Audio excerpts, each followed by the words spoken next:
अरुण, कितनी मधुर आवाज है ना। तनीषा सामान लगाती हुई खिड़की के पास आकर खड़ी हो गई। दोनों आज ही इस नए घर में रहने के लिए आए थे। अच्छी आवाज है, पर तुम वहाँ क्या करने लगी तनीषा? आओ यार, पहले मेरी मदद करो, फिर ये गाना वाना सुनना। ओह हाँ, सॉरी अरुण। तनीषा अरुण की मदद करने लगी, परंतु उसका पूरा ध्यान उस आवाज पर था जो पास वाले घर से आ रही थी। ओह, कितना दर्द भरी आवाज है। सामान लगाने के बाद दोनों बहुत थक चुके थे, तो अरुण ने खाना ऑर्डर करने के लिए फ़ोन उठाया था कि तभी डोर बेल बज उठी। कौन आया होगा अरुण? हम तो इस शहर में आज ही नए नए आए हैं, तनीषा बोली। ये तो देखकर पता चलेगा डियर, अभी देखता हूँ। अरुण दरवाज़ा खोलकर देखता है तो बाहर एक अधेड़ उम्र की महिला खड़ी हुई थी। जी आप? मैं वनीता। वैसे सब मुझे मिसेस दीक्षित कहते हैं, यही आपके पड़ोस में रहती हूँ। वो देखिए मेरा घर। उसने अपने घर की ओर इशारा किया। ओह अच्छा, पर आप यहाँ? मैंने सुबह आपको सामान के साथ आते देखा तो समझ गई कि आप लोग यहाँ नए रहने आए हो। आइए आंटी, अंदर आइए। आप खड़ी क्यों हैं? हम लोग इस घर में ही नहीं, इस शहर में भी। तनीषा कुछ कह पाती कि अरुण ने उसे आंखों के इशारे से चुप रहने को कहा। अरे आप लोग मुझे गलत मत समझिए, मैं सुबह से आप लोगों को घर व्यवस्थित करते देख रही थी, तो मैंने सोचा कि अब आप दोनों को भूख लगाई होगी तो आप दोनों के लिए खाना बनाकर ले आई। धन्यवाद आंटी जी, पर आपको ये तकलीफ उठाने की क्या जरूरत थी? आंटी जी, बुरा मत मानिएगा, पर हम अभी एक दूसरे से एकदम अपरिचित हैं, तो फिर हम कैसे? आपने हमारे बारे में इतना सोचा, उसके लिए आपका धन्यवाद आंटी जी। आपका सोचना बिल्कुल सही है बच्चों। आजकल इंसान इतना धोखेबाज हो गया है कि हर किसी पर विश्वास करना मुश्किल है।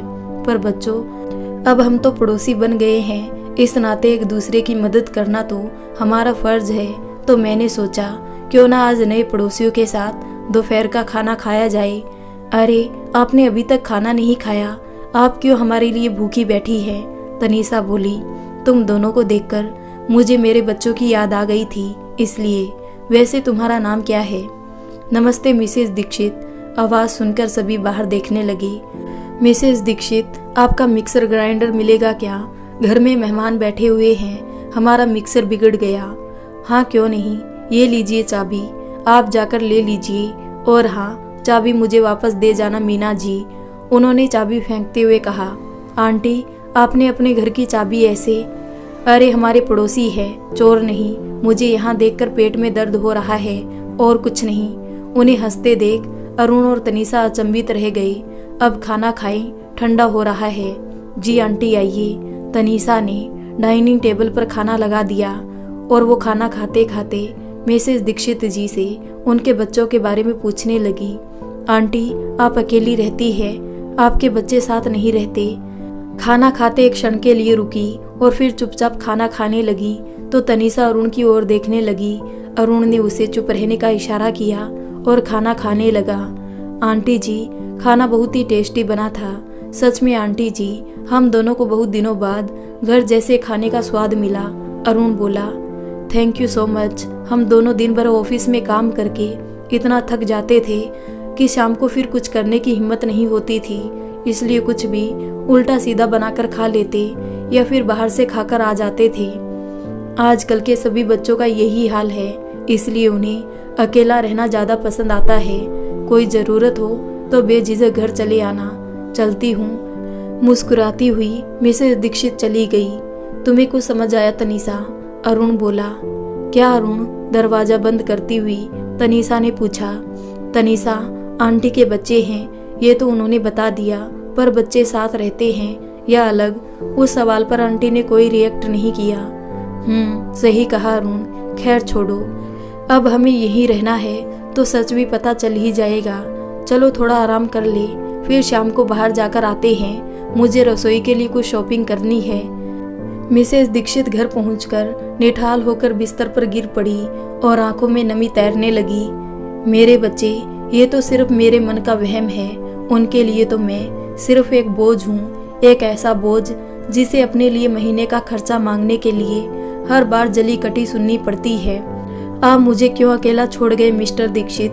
आप बहुत भाग्यशाली है मिसेस दीक्षित। जान छिड़कने वाला पति और आज्ञाकारी बेटा कुंदन। क्यों मीना जी? हाँ सरिता बहन, बात आपकी एकदम सही है। और फिर हमारी मिसेस दीक्षित भी कुछ कम नहीं। मिस्टर दीक्षित तो इनकी सुरीली आवाज़ सुनकर ही गुस्सा भूल जाते होंगे। दोनों जोरों से हंसने लगी। तुम दोनों तो मुझे विनीता कह सकती हो, फिर ये मिसेस दीक्षित क्यों? मुझे अलग अलग सा फील होता है। ओह समझी, आपको मिस्टर दीक्षित के मुंह से ही मिसेस दीक्षित सुनना ज़्यादा पसंद है, पर हम तो आपको मिसेस दीक्षित ही कहेंगे। दोनों हंसती हुई चली गई और विनीता पूरी वसंत वाटिका कॉलोनी में मिसेस दीक्षित के नाम से मशहूर थी। कुंदन दिल्ली के मशहूर IT कंपनी में जॉब करने लगा था। उसे अपने साथ काम करने वाली कुमुद से प्यार हो गया था। उसने अपना फैसला घर में बता दिया। मिस्टर दीक्षित बहुत खुले विचारों के थे, इसलिए बिना विरोध किए उन्होंने कुंदन के प्यार को बहू के रूप में स्वीकार कर लिया। विनीता तो कुंदन की खुशी के लिए कुछ भी कर सकती थी। वो तो मिस्टर दीक्षित की परछाई थी, तो भला उसे क्या समस्या होती। विनीता को बेटी की बहुत चाहत थी, इसलिए कुमुद को बेटी की तरह प्यार करने के सपने संजोए थे। पर कुमुद तो कुंदन से इसी शर्त पर शादी करने के लिए तैयार हुई कि वो शादी के बाद अलग रहेगी। कुंदन, हमारे बीच कुछ बातें अभी तय हो जाए तो हमारे रिश्ते के लिए बेहतर होगा। कैसी बातें कुमुद? कुंदन, मैं अपनी मर्जी से जिंदगी जीने में विश्वास रखती हूँ। मेरे माता पिता ने भी मुझ पर कभी किसी बात के लिए रोक टोक नहीं लगाई और ना ही कुछ काम करने के लिए मजबूर किया। कुंदन, तुम मेरे कहने का मतलब तो समझ गए होंगे कि मैं क्या कहना चाहती हूँ। कुमुद, मैं तुमसे बहुत प्यार करता हूँ। मैं वादा करता हूँ कि मेरे घर में तुम्हें कोई तकलीफ ना हो और शादी के बाद जो भी होगा सब तुम्हारी मर्जी से होगा। अरे वाह, क्या बात है मिस्टर दीक्षित, शादी बेटे की और दूल्हे की तरह आप तैयार हो रहे हो। विनीता ने अपने पति को छेड़ते हुए कहा। अरे मिसेस दीक्षित, हम आज भी कुंदन के बड़े भाई लगते हैं। खुशी का मौका है तो क्यों ना हम पुराने लम्हों को याद करते हुए इन लम्हों को जीते हैं। चलिए अब आप भी जल्दी से तैयार हो जाइए ताकि सब आपको बहू की सास नहीं बड़ी बहन समझे। आप भी ना मिस्टर दीक्षित। विनीता मुस्कुराती हुई चली गई। मिस्टर दीक्षित बहुत जिंदा दिल इंसान थे और उन्हें भगवान ने विनीता जैसी सहृदय पत्नी दी थी। उन्होंने कुछ समय में ही अपने घर को खुशियों से भर दिया था। धूमधाम से कुंदन की शादी करके विनीता खुशी से फूली नहीं समाती थी। हर समय वो यही कोशिश करती कि कुमुद को कुछ तकलीफ ना हो। मिसेस दीक्षित, ये क्या, तुम ये काम क्यों कर रही हो? बहू कहाँ है? छोड़िए ये सब। कुंदन, जी पापा। कुंदन बेटा, जरा मेरे कमरे में तो आओ, मुझे तुमसे कुछ बातें करनी है। मिस्टर दीक्षित को इतनी गंभीरता से बात करते देख विनीता चुपचाप उनके पीछे चली आई। क्या हुआ मिस्टर दीक्षित, सब ठीक तो है? देखिए, आप कुछ मन पर मत लीजिए, ये सब मैं अपनी खुशी से करती हूँ। जी पापा। तभी कुंदन और कुमुद दोनों आ गए। बेटा, आज संडे है ना, समय क्या हो रहा है? पापा, 12 बजे हैं। 12 बजे हैं तो बेटा, क्या बहू का फर्ज नहीं बनता कि छुट्टी के दिन विनीता को आराम दिया करे? बोलो, बाकी दिन तो वो घर का सारा काम करती है, छुट्टी के दिन भी नौकरानी की तरह काम कर रही है। कुछ शर्म है तुम्हें? सॉरी पापा, वो हमारी आंख नहीं खुली। कल ऑफिस में बहुत काम था तो थकान। मुझे कोई बहाना नहीं चाहिए कुंदन। अब विनीता छुट्टी वाले दिन घर का कोई काम नहीं करेगी, समझे? बहू से बोलो घर का काम करे। विनीता चुपचाप सुनती रही। जब मिस्टर दीक्षित उन्हें विनीता कहकर बुलाते थे तो इसका मतलब वो किसी बात को लेकर बेहद गंभीर है। खुश रहते तो मिसेस दीक्षित के अलावा उनकी जुबान से कोई और शब्द नहीं निकलता था। कुमुद ये सुनकर तेजी से अपने कमरे में चली गई और पीछे पीछे कुंदन भी चला गया। इसलिए कुंदन, मैंने तुमसे पहले ही सब क्लियर किया था कि मैं किसी के दबाव में आकर नहीं जी सकती, पर तुम तो शादी होते ही अपने वादे भूल गए। मुझे सब याद है कुमुद, बस थोड़ा समय दो। मैंने तुम्हारे लिए घर भी देख लिया है, सच कह रहा हूँ, बस एक अच्छे मौके की तलाश है। अब और कौन सा अच्छा मौका चाहिए कुंदन? आज पापा ने हमारी इतनी बेइज्जती की वो कम है। कुमुद ने रोना शुरू कर दिया। अच्छा ठीक है कुमुद, तुम रोना बंद करो, मैं पापा से बात करके आता हूँ। नहीं रहने दो, कोई ज़रूरत नहीं है, हम हनीमून पर जा ही रहे हैं तो अब वहाँ से सीधे अपने घर जाएंगे। मुझे मेरा हनीमून नहीं खराब करना। ओके माय डियर, कुंदन कुमुद के महापाश में इस कदर बन चुका था कि अपने जन्मदाता को भी छोड़ने के लिए तैयार हो गया। हनीमून से लौटते ही उसने अपने घर एक लेटर भेज दिया। पापा, मैं अपनी जिंदगी अपने तरीके से जीना चाहता हूँ। कुमुद की खुशी अलग रहने में है, इसलिए मैं अपनी जिंदगी में आप लोगों का कोई हस्तक्षेप नहीं चाहता। मैं और कुमुद दिल्ली वापस आ गए हैं और अपने घर में खुशी से रह रहे हैं। वो पत्थर पढ़कर मिस्टर दीक्षित के दिल पर ऐसा घात लगा कि वो ये दुनिया ही छोड़कर चले गए। विनीता की खुशियां एक पल में बिखर गई। कुमुद और कुंदन सिर्फ रस्मों रिवाजों को पूरा करने आए थे।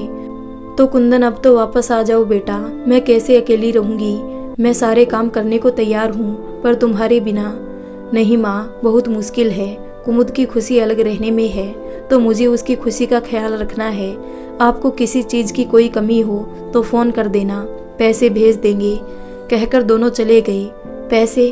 काश हमने भी तुम्हें सिर्फ पैसों के लिए ही पाला होता, तो आज इस दिल में इतनी पीड़ा ना होती। कुंदन, मिसेस दीक्षित फिर से वहीं दर्द भरा गीत गाने लगी। मिसेस दीक्षित कुछ पुराने एल्बम लेकर बैठ गई।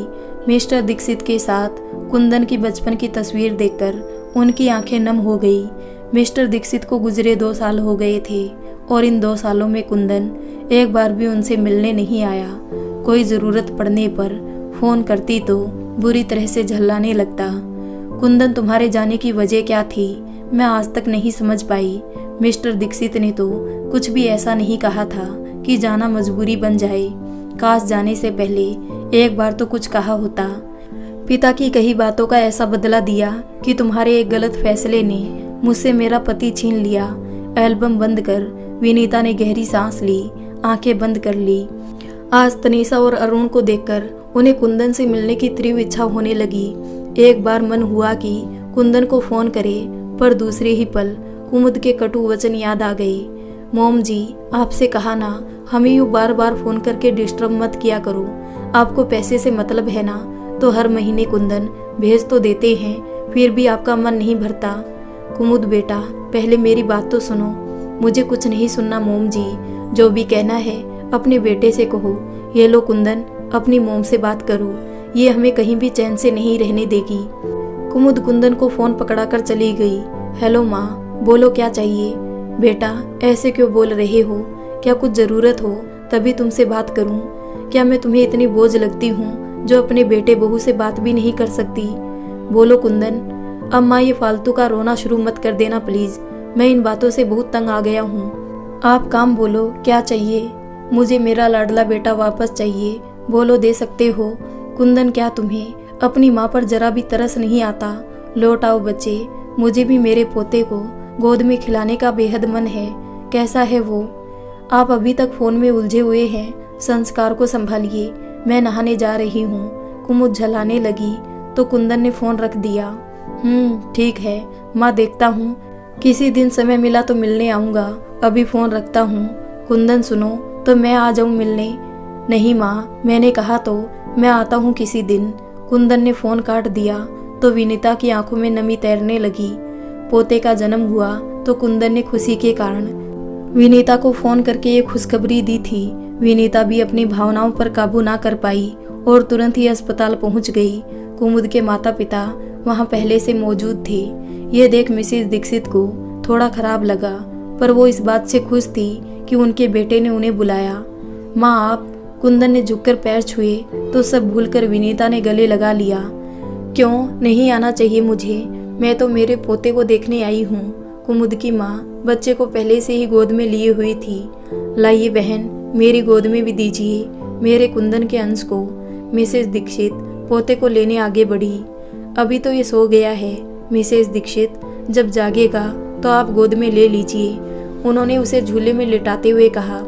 हाँ माँ, मोम ठीक कह रही है, आप आराम से बैठिए। हाँ बेटा। मिसेस दीक्षित काफ़ी देर तक झूले के पास खड़ी पोते को निहारती रही। सोते हुए वो बहुत प्यारा लग रहा था। आप लौट आइए ना मिस्टर दीक्षित, अब मैं अपने पोते को जरा भी आंखों से ओझल नहीं होने दूंगी, उसे हमेशा सीने से लगाए रखूंगी। आप कब तक अपने पोते को निहारती रहेंगी मिसेस दीक्षित? आइए बाहर बैठते हैं, डॉक्टर के आने का समय हो रहा है, खामखा नाराज होंगे। ओ हाँ, विनीता सोच के दायरे से बाहर निकल आई और सब बाहर आ गए। सिर्फ कुंदन अंदर रुक गया। थोड़ी देर में डॉक्टर आकर कुमुद और बच्चे को चेक करके चली गई तो सब फिर अंदर पहुंच गए। माँ चलिए, आपको घर छोड़ देता हूँ, कुंदन बोला। नहीं कुंदन, मैं जाने के लिए नहीं आई। जब तक मेरी बहू और पोता अस्पताल में है मैं यहीं रुकूंगी। माँ जिद नहीं करो, कुमुद की मोम है ना यहाँ, वो सब संभाल लेगी। फिर मैं भी हूँ, ये अस्पताल है, यहाँ बेकार में भीड़ मचाकर क्या फायदा। कुंदन की बात ने विनीता को तोड़ दिया। फिर भी हिम्मत करके बोली, बेटा अब बहू और पोते के प्रति मेरी भी कुछ जिम्मेदारियां बनती है। हम लोग बारी बारी ये जिम्मेदारी संभाल लेंगे। आपकी क्या प्रॉब्लम है मोम जी? मुझे इस समय मेरी मोम मेरे पास चाहिए और कोई नहीं। अभी आप जाइए और घर पर आराम कीजिए।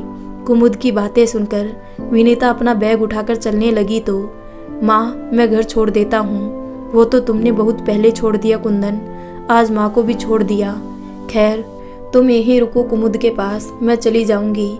इससे पहले आंसू बहने लगते विनीता तेजी से वहां से निकल गई। अस्पताल के गेट पहुंचकर कुछ क्षण के लिए रुकी और पीछे मुड़कर देखा। शायद कुंदन पीछे पीछे आया हो, पर कुंदन की जिंदगी में तो अपनी पत्नी और नई माँ के अलावा और किसी के लिए जगह नहीं थी।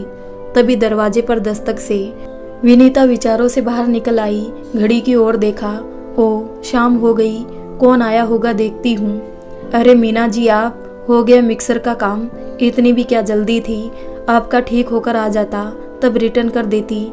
धन्यवाद मिसेस दीक्षित, मेहमान भी चले गए तो सोचा ये भी वापस दे आऊँ आपको, शाम को लगेगा। मिक्सर ठीक होने भेजा है, शायद कल तक आ जाए। अरे तो ले जाइए वापस, जब आपका ठीक होकर आ जाए तो दे जाना। मुझे अकेले को कौन सा पकवान बनाने होते हैं। वैसे भी मैंने आज हमारे नए पड़ोसी के लिए दोपहर में खाना बनाया तो बचा रखा है, वही रात को खा लूंगी। अरे हाँ मिसेस दीक्षित, कैसे हैं हमारे नए पड़ोसी? कितने लोग हैं? आज मेहमानों के कारण उन्हें आते नहीं देख पाई, और आप भी खूब हैं, बिना पहचान के उनके लिए खाने की व्यवस्था। अब जब वो हमारे पड़ोसी बन ही गए हैं तो पहचान के पहले करने में क्या बुराई है। फिर आप मेरा नेचर जानती ही हो, किसी की भी मदद करने के लिए मैं कुछ सोचती नहीं हूँ। जानते हैं मिसेस दीक्षित, एक तरह से आप अपनी जगह सही हो, पर अब पहले जैसा समय नहीं रह गया। मान लो वो मना कर देते तो आपकी मेहनत और खाना दोनों ही बेकार जाते। क्या मीना जी, आप भी, अगर वो लोग मना कर देते तो आप लोग थे ना, मैं आप सबको दावत पर बुला लेती, सब साथ में एंजॉय करते। कहते हुए मुस्कुरा उठी मिसेस दीक्षित। आप सच में ग्रेट है मिसेस दीक्षित। मिसेस दीक्षित फिर से उदास होते हुए बोली, सच कहूँ मीना जी, उन्हें देखकर कुंदन और कुमुद की याद आ गई थी। मैं चाहकर भी खुद को रोक ना सकी और उनसे मिलने चली गई। उनकी आंखों में नमी तैरने लगी। मिसेस दीक्षित संभालिए खुद को। मीना जी उठकर उनके कंधे पर हाथ फेरने लगी। आपकी तकलीफ समझ सकती हूँ, कितनी प्यारी हंसती खेलती गृहस्थी थी आपकी, कुमुद के आने से बर्बाद हो गई। इसमें कुमुद का क्या दोष है मीना जी? अपना सिक्का ही खोटा निकल गया।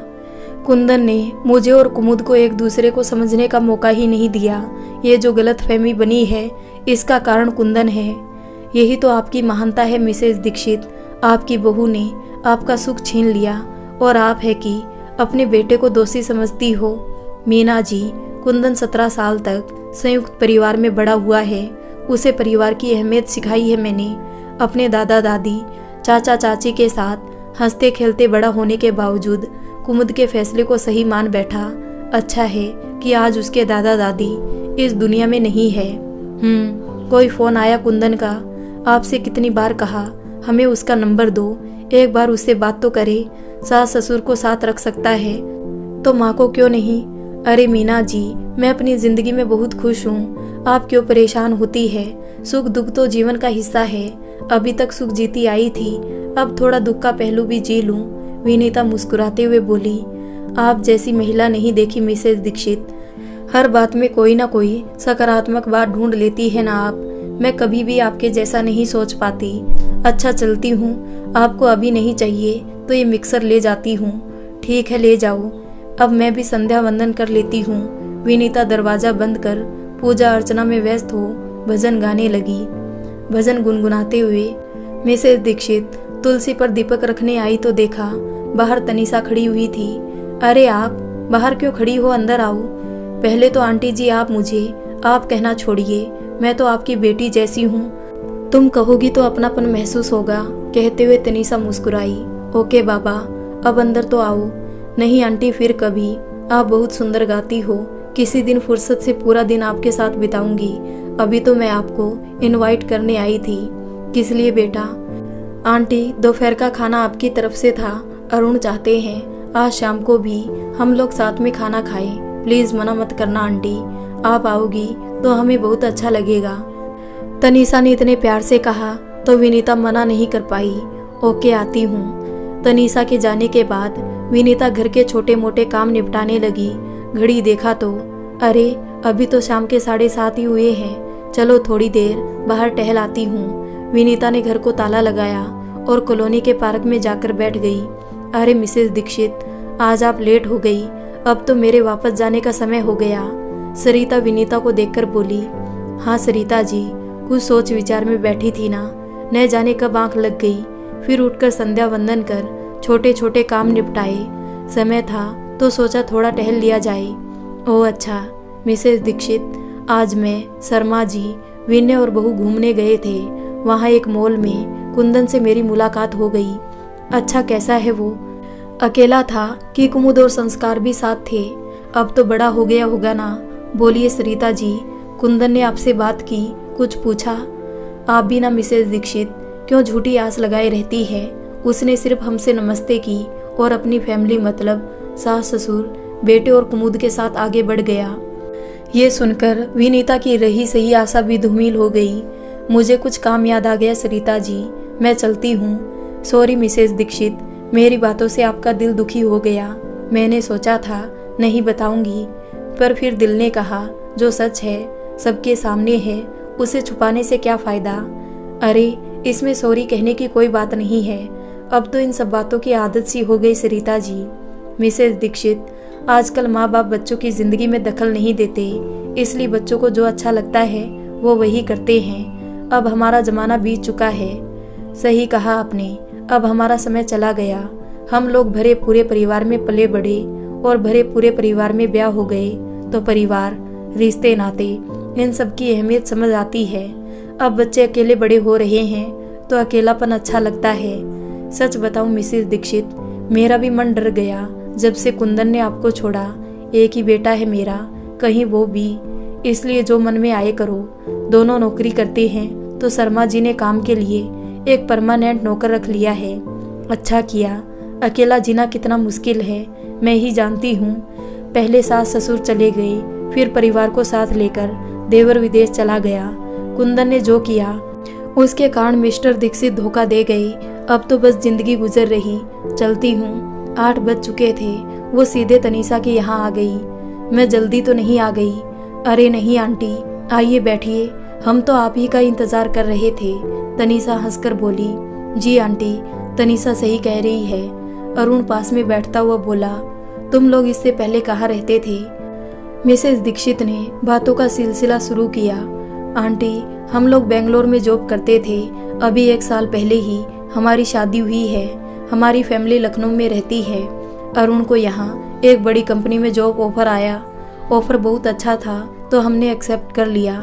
इस वजह से मुझे जॉब छोड़नी पड़ी, पर कोई नहीं, कुछ दिनों में मुझे यही जॉब मिल जाएगी। तनीषा ने मुस्कुराते हुए कहा। जरूर मिल जाएगी बेटा, जब तक तुम्हें जॉब नहीं मिलती मुझे तुम्हारे साथ समय बिताने का मौका मिल जाएगा। विनीता मुस्कुराते हुए बोली। जी आंटी, मुझे भी इस समय का सदुपयोग करना है। आप मुझे खाना बनाना सिखाएगी? मुझे अच्छा खाना बनाना नहीं आता, मैं तो बस कुछ भी बना लेती हूँ। आइए खाना खाते हैं, आज अरुण ने खाना बनाया है। कुछ ही दिनों में मिसेस दीक्षित, अरुण और तनीषा में संबंध बहुत गहरे हो गए। आंटी, आप गाना हो या भजन सब बहुत अच्छा गाती हो, कहाँ से सीखा? तनीषा ने पूछा। मेरे दादाजी से, वो शास्त्रीय संगीत में पारंगत थे और उन्हीं से ये ज्ञान हम बहनों को मिला। आपकी बहनें भी है? हाँ, मेरी 3 बहनें हैं। एक यूएसए में अपने बच्चों के साथ रहती है और एक आगरा में कभी कभी आती रहती है। और तुम्हारे और अरुण के परिवार में? मैं अकेली हूँ आंटी। मम्मी पापा का डिवोर्स हो गया तो दोनों ने शादी कर ली। मैं इतनी छोटी भी नहीं थी जो सही गलत ना समझ पाती। मैंने दोनों के साथ ना रहकर नाना नानी के साथ रहना पसंद किया। मामा जी तो माँ से नाराज थे तो मुझे भी पसंद नहीं करते थे। ओह माफ़ करना बेटा, तुम्हें दुखी कर दिया। अरे नहीं आंटी, भगवान कुछ लेते हैं तो बहुत कुछ देते भी है। जब से अरुण मेरी ज़िंदगी में आई सब कुछ अच्छा ही अच्छा है। मैं भी खुश और नाना नानी भी खुश। अरुण की फैमिली बहुत अच्छी है आंटी, सब मुझे बहुत प्यार करते हैं। अरुण के घर में सभी खाना खाने के बहुत शौकीन हैं और मुझे कुकिंग जरा भी नहीं आती। हंसने लगी तनीषा, फिर बोली, आंटी आप मुझे खाना और गाना दोनों सिखाएंगी? खाना तो सिखा दूंगी, वो भी आज से ही शुरू कर देते हैं, पर मैं गाना नहीं हो पाएगा, सब भूल चुकी हूँ, दोबारा रिवीजन करना होगा। बहुत दिनों से इसकी आदत छूट गई। मिसेस दीक्षित बोली, आंटी प्लीज़ मना मत करो, मेरी जॉब नहीं है, ढूंढने का प्रोसेस चल रहा है। जॉब हो गई फिर मैं भी व्यस्त हो जाऊंगी। मुझे बचपन से ही गाने का बहुत शौक है, पर पढ़ाई और माहौल के चलते सीख नहीं पाई। अच्छा ठीक है, मुझे 2-3 दिन दो तनीषा, पहले मैं खुद को तैयार करूं, फिर तुम्हें सिखाऊंगी। Oh thank you aunty. Tanisha ने खुश होकर मिसेस दीक्षित को गले लगा लिया तो उनकी आंखें भर आई। आंटी ये आंसू, मेरी इस हरकत का आपको बुरा लगा? अरे नहीं बच्चे, ये तो तुम्हारा प्यार देखकर आंख भर आई। सच में तनीषा, तुम्हारे और अरुण के आने से मेरा सूनापन दूर होने लगा है। आंटी आप हुई इतनी अच्छी, इस नई जगह में आते ही हमें आपका साथ मिला।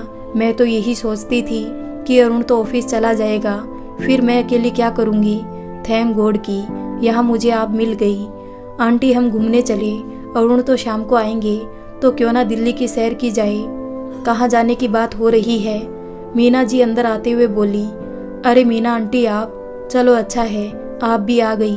मैं आंटी जी से कह रही थी कि हम दिल्ली घूमने चले, वैसे भी अभी मैं फ्री हूँ और आंटी भी, और गर्मी भी नहीं है, आपका क्या ख्याल है?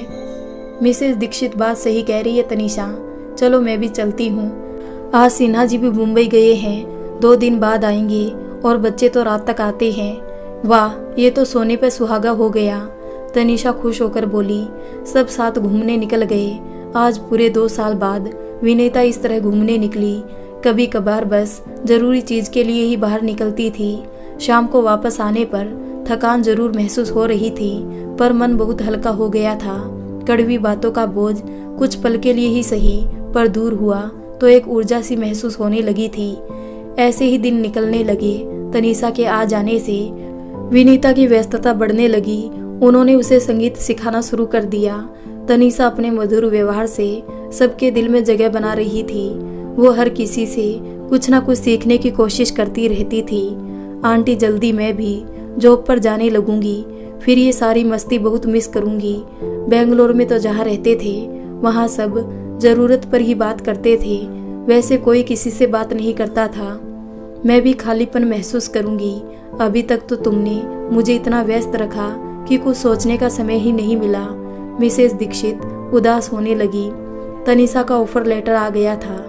आंटी आप इतना कुछ जानती है तो संगीत क्लास क्यों नहीं खोल लेती? इस तरह आपका भी समय कट जाया करेगा। अरे नहीं, ये सब मेरे बस का रोग नहीं है, ये तुम तक ही ठीक है। चलो अरुण आने वाला होगा, अब जाओ उसके लिए कुछ खाने के लिए बना लो। ओ हाँ आंटी चलती हूँ, पर मेरी बात पर विचार जरूर कीजिएगा। जब आपके पास हुनर है तो आप उसका लाभ सभी को दीजिए, आपको भी अच्छा लगेगा।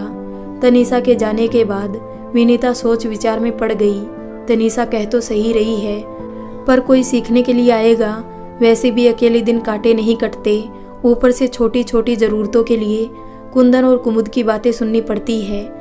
महीना खत्म होने आ रहा था और कुमुद और कुंदन में बहस छिड़ी हुई थी।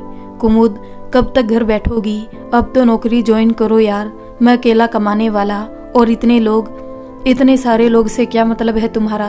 कहीं तुम्हारा इशारा मेरे मोम डैड की ओर, मतलब साफ है तुम्हारे मोम डैड को भी सोचना चाहिए। कब तक मेरे ऊपर बोझ बने रहेंगे? 6 महीने हो गए यार, हो जाने दो। संस्कार अभी छोटा है, मैं उसे छोड़कर कैसे जाऊं? मोम कैसे संभालेगी? अपनी मोम को पैसे भेजना बंद कर दो। वाह ये खूब कही, तुम्हारे माता पिता को मैं पालूं और अपनी माँ को खर्चा भी नहीं दूं? ये नहीं हो सकता, अब निर्णय तुम्हारे हाथ में है।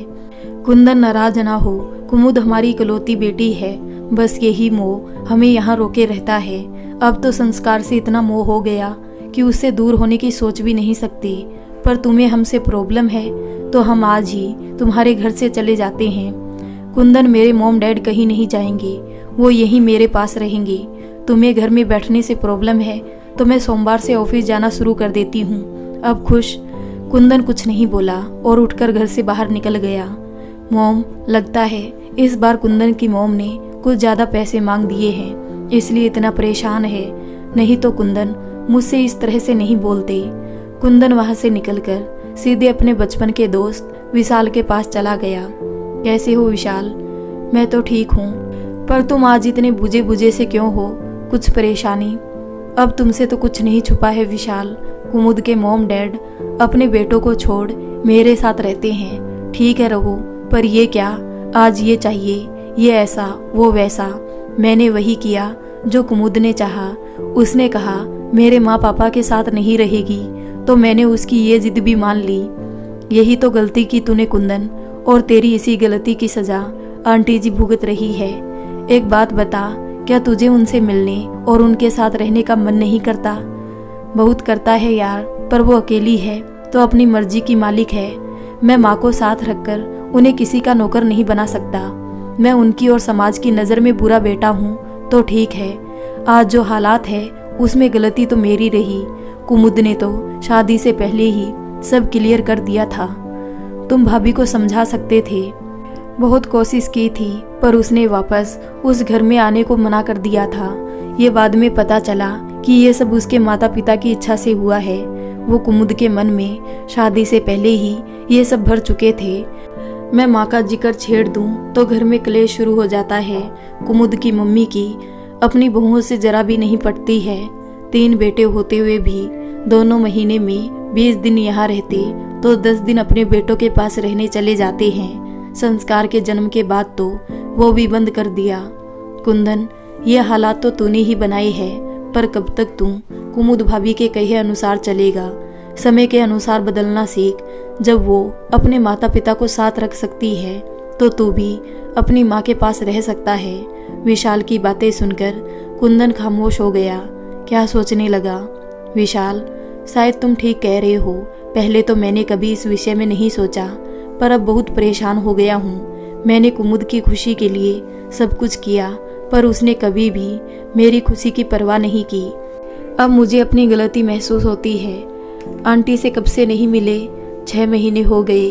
संस्कार के जन्म पर अस्पताल में माँ मिलने आई थी। वहाँ भी कुमुद का उनके साथ उपेक्षित व्यवहार देखकर मैंने उन्हें जाने को कह दिया। उस दिन से माँ की भीगी आंखें नहीं भूला विशाल। मैं जितना उनके बारे में सोचता हूँ उतना ही शर्म से जमीन में गड़ता जाता हूँ। मैं अपनी माँ को कोई सुख नहीं दे पाया। मेरी एक बात मानेगा कुंदन? क्या? बोल। चल आंटी के पास चलते हैं, सच वो बहुत खुश हो जाएगी। आज तक मैं चुप रहा क्योंकि तू मेरी कोई बात सुनना नहीं चाहता था। मुझे माँ का सामना करने में डर लगता है। उन्हें सफ़ेद कपड़ों में देखकर पापा को दिया दुख याद आता है। मेरे कारण पापा आज इस दुनिया में नहीं है। सब समझते हैं मैं बदल गया। सच तो ये है कि मैं भी नहीं चाहता माँ मेरे लिए तड़फे। कुंदन, इसलिए कह रहा हूँ, आंटी को सिर्फ तू चाहिए, तेरे पैसे नहीं। वो तेरी माँ है, तेरी व्यवस्था समझकर तुझे माफ़ कर देगी। हमें कुछ ऐसा करना चाहिए कि आंटी भी खुश रहे और कुमुद भाभी भी। ऐसा कोई तरीका नहीं है विशाल, वो सब बाद में सोचेंगे। अभी चल, आंटी से मिलने चल। देख, अब मना मत करना। विशाल के कहने पर कुंदन माँ से मिलने चल तो दिया, पर रास्ते भर उसे माँ पापा के बीच हंसी मजाक की बातें, पापा के ठेके याद आ रहे थे। मम्मी पापा की कितनी सुंदर जोड़ी थी, मेरे कारण सब तबाह हो गया। अब ना वो खुश रह पा रही है और ना मुझे सुकून मिल रहा है। गाड़ी रुकी तो सबसे पहले सामना सरिता आंटी से हुआ, जो कुंदन के घर से निकल रही थी। अरे कुंदन, आज यहाँ का रास्ता कैसे भूल गए, या फिर कुछ लेने आए हो? कुंदन ने कोई जवाब नहीं दिया, बस नमस्ते कहकर वो घर की ओर चल दिया। घर से विनीता और तनीषा के गाने की आवाज़ आ रही थी। कुंदन, ये आवाज़ें एक तो माँ की है, एक पता नहीं, चल देखते हैं। दोनों अंदर प्रवेश करते हैं। कुंदन, विनीता एकदम से रुक गई तो तनीषा भी उधर देखने लगी। ओह, तो ये है आंटी जी का बेटा। अभी मेरा यहाँ रुकना ठीक नहीं होगा, तनीषा ने मन में सोचा और उठकर बोली, मैं चलती हूँ आंटी जी। ठीक है। चरण स्पर्श आंटी जी। विशाल ने झुककर पैर छुए तो कुंदन सकपका गया और वो विनीता के पैरों में झुका तो उन्होंने उसे सीने से लगा लिया। 2 साल बाद माँ के पास आने की फुर्सत मिली बेटा। मिस्टर दीक्षित तो चले गए, तुमने मुझे भी मरा समझ लिया। आज कैसे आए हो, कोई परेशानी है? माँ मुझे माफ़ कर दो। कुंदन फिर से विनीता के पैरों के पास बैठकर रोने लगा। मैं ऐसे चक्रव्यूह में फंस गया हूँ कि खुशियाँ मेरे समीप है पर फिर भी मैं उन्हें महसूस नहीं कर पा रहा हूँ। ये चक्रव्यूह तुमने ही तो रचा है। तुमने एक बार भी अपने माता पिता से कोई इस बात का जिक्र नहीं किया, बस अपना निर्णय ले लिया। कभी कभी हमारा एक गलत निर्णय हमारी ही खुशियों पर ग्रहण लगा देता है। तुम कुछ दिन साथ रहते तो शायद कुमुद हमारे प्यार को समझ पाती। माँ सच में आजकल बहुत परेशान रहने लगा हूँ। मुझे सब कुछ होते हुए भी कुछ नहीं है वाली फीलिंग होती है। मैं क्या करूँ, कुछ समझ नहीं आता माँ।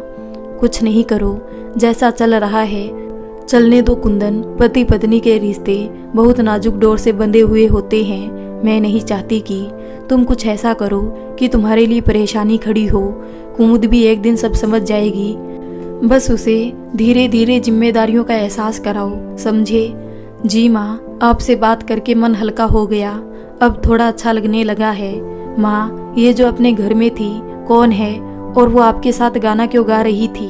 वो तनीषा है, राधेश्याम अंकल के घर में अपने पति के साथ किराए से रह रही है। मुझे गाते सुना तो वो भी संगीत सीखने की जिद करने लगी। माँ, आप कैसे सिखा रही हो? आप अच्छा गाती हो ये तो पता है, पर सिखाने के लिए तो सुरों के बारे में जानकारी होनी चाहिए। तो फिर कैसे? हाँ आंटी बताइए ना, आपकी ये खूबी तो अब पता चल रही है। मैंने तुम्हें कभी इस बारे में बताया नहीं, क्योंकि शादी होकर आई तो अपनी जिम्मेदारियों को पूरा करने लगी। हाँ, मिस्टर दीक्षित जानते थे मुझे गाने का बहुत शौक है।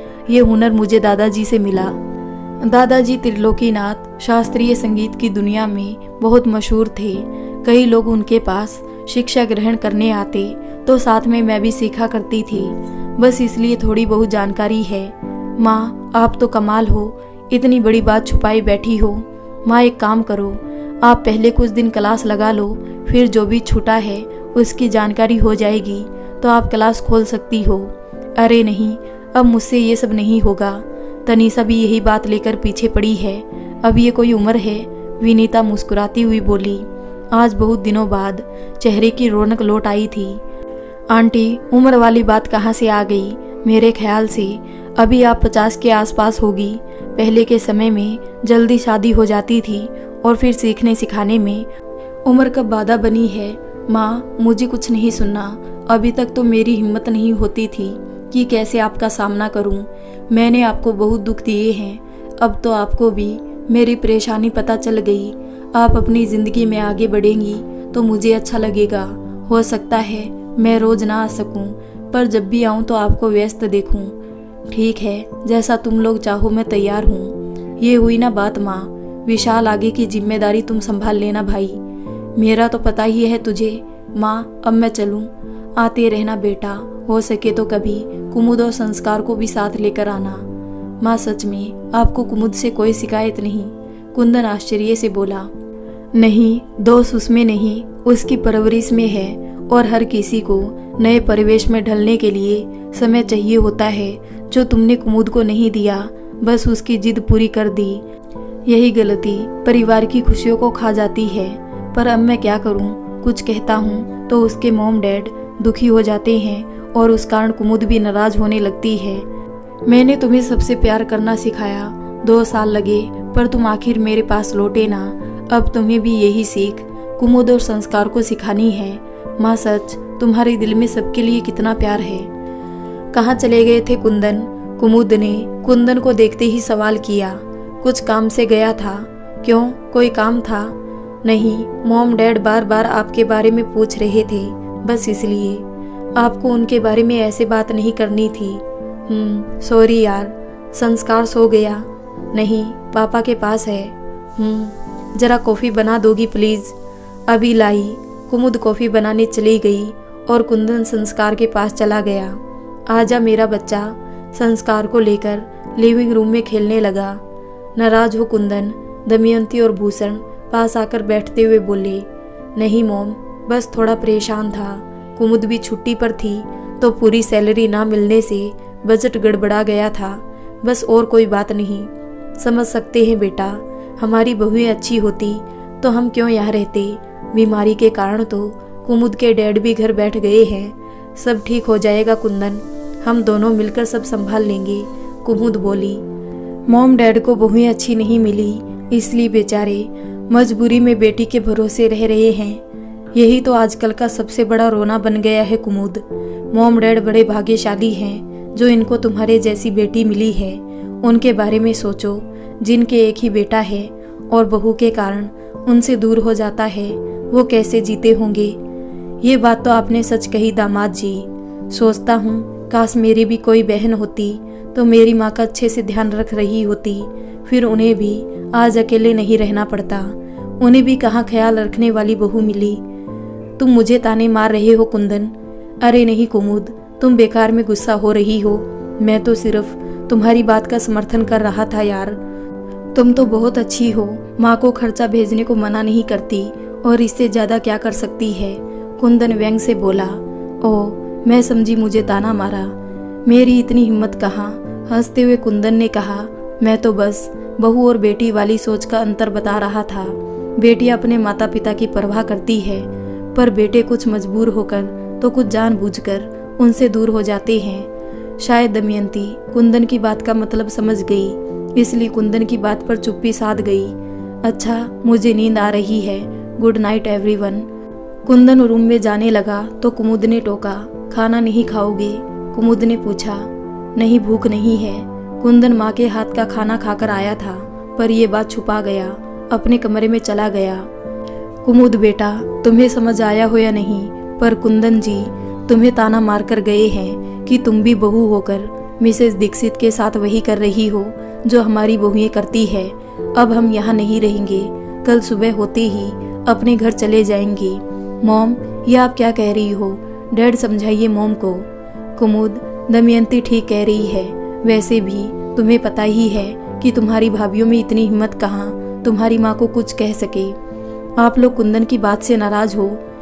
नहीं कुमुद, हम अपने घर में जाकर रहें तो तुम्हारी भाभीयों की मनमानी कम होगी और तुम दोनों में भी ये छुटपुट विवाद खत्म हो जाएंगे।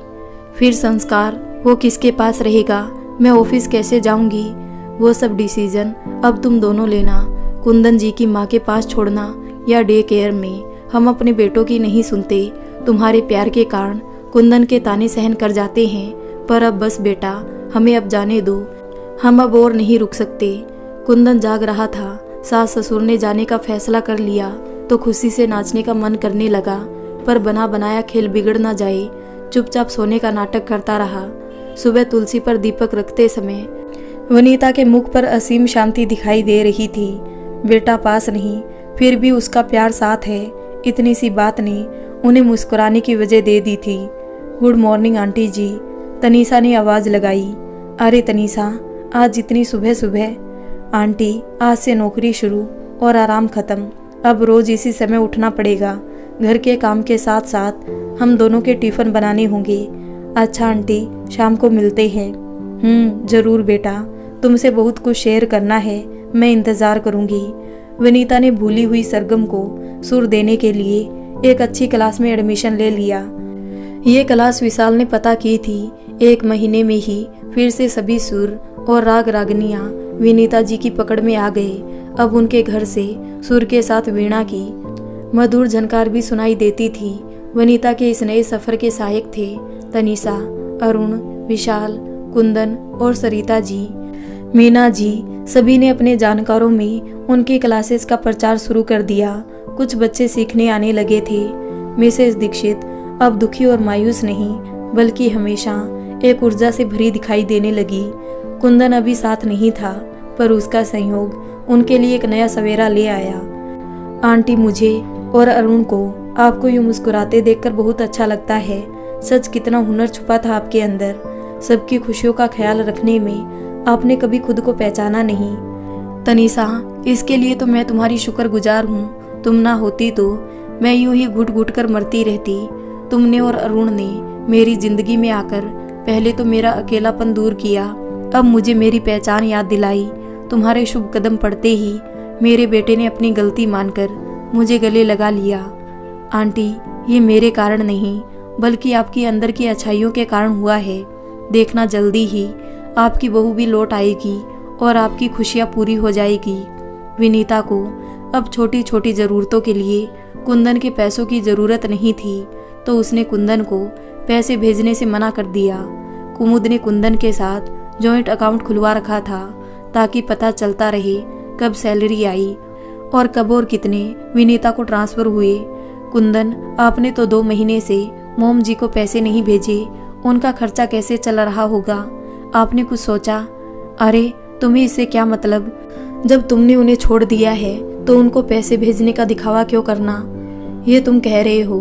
कुमुद आश्चर्य से बोली। हाँ, अब ये बेकार की बातें छोड़ो कुमुद। सुनो, मेरी 3 दिन की छुट्टी है, तुम्हारे मायके जाकर संस्कार को जाकर ले आते हैं। उसके बिना घर बहुत सोना लगता है। हाँ कुंदन, मुझे रातों को नींद नहीं आती। संस्कार के बिना हम कुछ नहीं है ना। क्यों इतना मत सोचा करो कुमुद, वैसे भी बड़ा होकर वो कौन सा हमारे साथ रहेगा। जैसे हमने किया है वैसे ही कल को वो भी हमें छोड़कर अपना अलग घर बना लेगा। ये एक जिंदगी की कड़वी सच्चाई है। इसके लिए अभी से खुद को मजबूत कर लो कुमुद, वरना मेरी माँ की तरह रोना पड़ेगा। कुंदन बड़ी सहजता से सही मौके पर सही चोट कर देता था, जो सीधे कुमुद के मन को चुभ जाती थी। रास्ते भर कुमुद चुप थी।